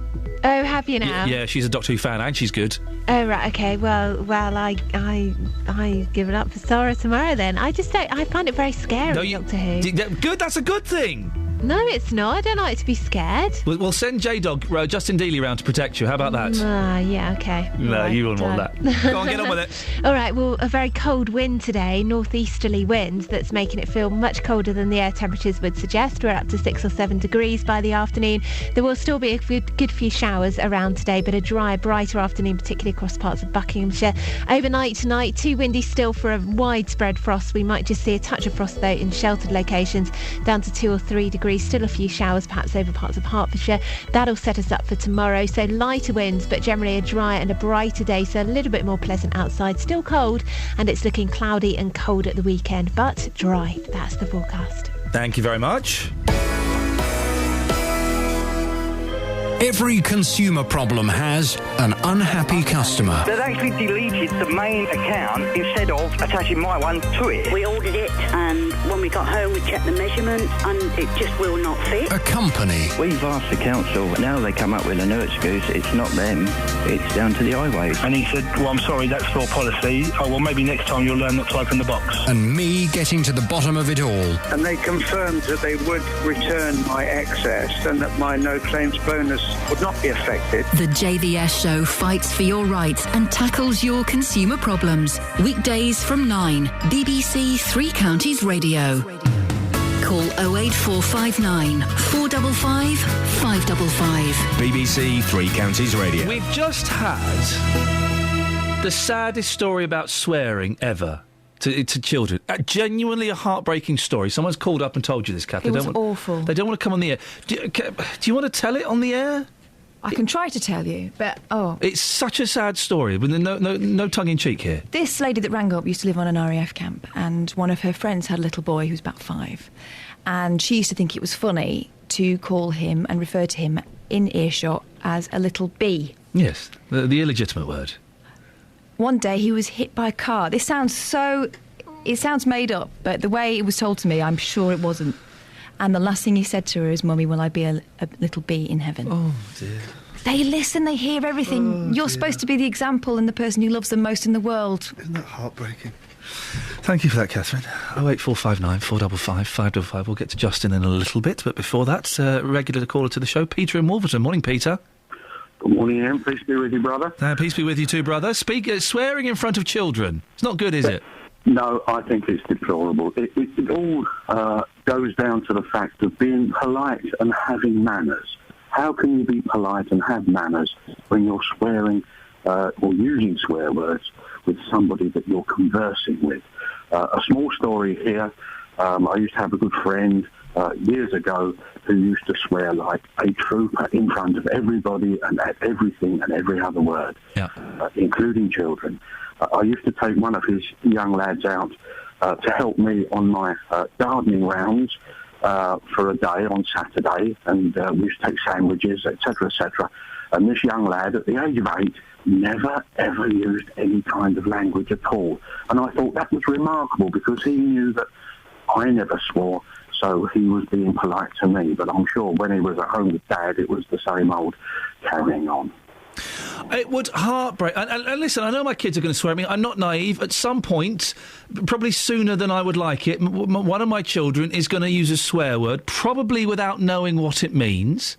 And when that happens, I will take him to one side and I'll explain to him what that word is, what it means in an age-appropriate fashion, and explain why we only use those words in very, very rare circumstances, if at all. And it is a natural thing, isn't it? We grow up, we experiment with language, with words, and the power that certain words have. But I can't imagine sitting at home with my kids and dropping the F-bomb, or I just can't. I just think it's very, very lazy. And we've had some parents, Peter, saying, "Oh, it's not as easy to do as you think." Yes, it is. I do a 3-hour radio show every morning. Okay, if it wasn't easy, I'd be effing and jeffing and would get the boot immediately. It is easy to turn on the swear filter and to stop swearing. It's easy. It is indeed. I've worked all over the world, all over with all manner of people, building sites and all the rest of it. and the language goes on and on. But you've just got to switch off and be yourself and try and be as polite as possible. Obviously, there are occasions when you, as you say, bash your thumb with the hammer, and then, of course, you can't help. That's a spontaneous reaction, and I think it's justified in that situation. Indeed. Peter, peace be with you, brother. Nice to talk to you. People are saying it's... That's the example I should have come up with at 6 o'clock. People saying it's not easy to not swear in front of your kids. Well, hang on a minute. I'm not swearing here. I've only ever sworn once on the radio. And it was when I was working at a radio station in London, and my producer and I... It was a little bit more free-form, the show, back in those days. And we didn't have any calls. So my producer and I had a fight. We wrestled each other, proper wrestling match, just to fill some time. And we wrestled. And it went on for ages. You had to pin the other one's shoulders down for the count of 3. And I was exhausted. It went on for ages and I was exhausted. And we finished, and I said on air, oh, thank goodness that's over. I'm exhausted. But with a swear word. Yeah, that one. And luckily, we had a studio technician who was with us, and we had a 7-second delay, which meant what we said went out 7 seconds later on the air. And I never forget it. Alex, the studio technician, went, "I'm going to dump that," and he pressed the dump button, and that bit was cut out. That's the only time I've ever done it, and that's because we were being stupid boys. It's easy to turn the swear... Justin, you've got a potty mouth in the office, but you don't swear on this show. You don't swear on your show on a Saturday. No, I totally agree. And do you know what? Earlier on I spoke to parents, and I've got to be honest, I was shocked at what I was hearing. Not only people saying that they work in a shop and they're hearing parents not swearing around their children, but swearing directly at their children when they're asking for sweets. But also parents saying to me, well, it's very, very difficult, and Ian's lying if he's saying that he doesn't swear in front of his kids. When was the last time a teacher swore in front of kids? It's not... They turn the swear filter on. I totally agree. You know, if you want to swear, if you're around people that don't mind, that's absolutely fine. But I think every single person can turn that filter on and off in certain situations. Fact. Now, listen, we've got to get this in because I know I'm very excited about this, and I know that you're excited. I know that you're doing that thing. You're playing that sort of slightly grumpy, disinterested character, but I know deep down you're excited. Saturday, the 50th anniversary of Doctor Who. Yes. And I am planning to celebrate it big time on the show tomorrow. We're having a Doctor Who special, aren't we, Kath? No. Yes, we are. Justin, you went out yesterday and you spoke to some people. I had the results back from the laboratory. It sounded like some of those people were a little bit scripted. Is that because they said it was a ridiculous idea and they didn't agree with you? Is that why you're saying that?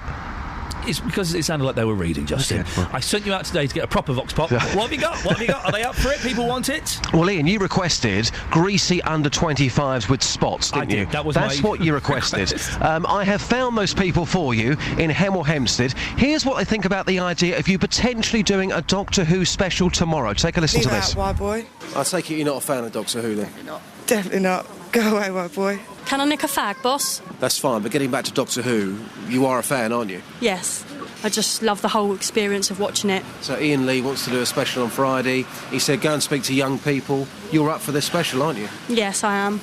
Jake, you're 16. What do you think? If you did that, I would be outraged. Weirdo. What, me or Ian? Ian. Demi, you're 15 years old. Iain Lee wants to do a Doctor Who special on Friday. You love Doctor Who, Matt Smith in particular. Tell us why you love him so much. I don't know. I just love him. He's just so amazing. He's fit as well. So it's a big yes from you, then? Yeah. Well, people's thoughts continue to flood in. Madam, you're young and cool. What do you think?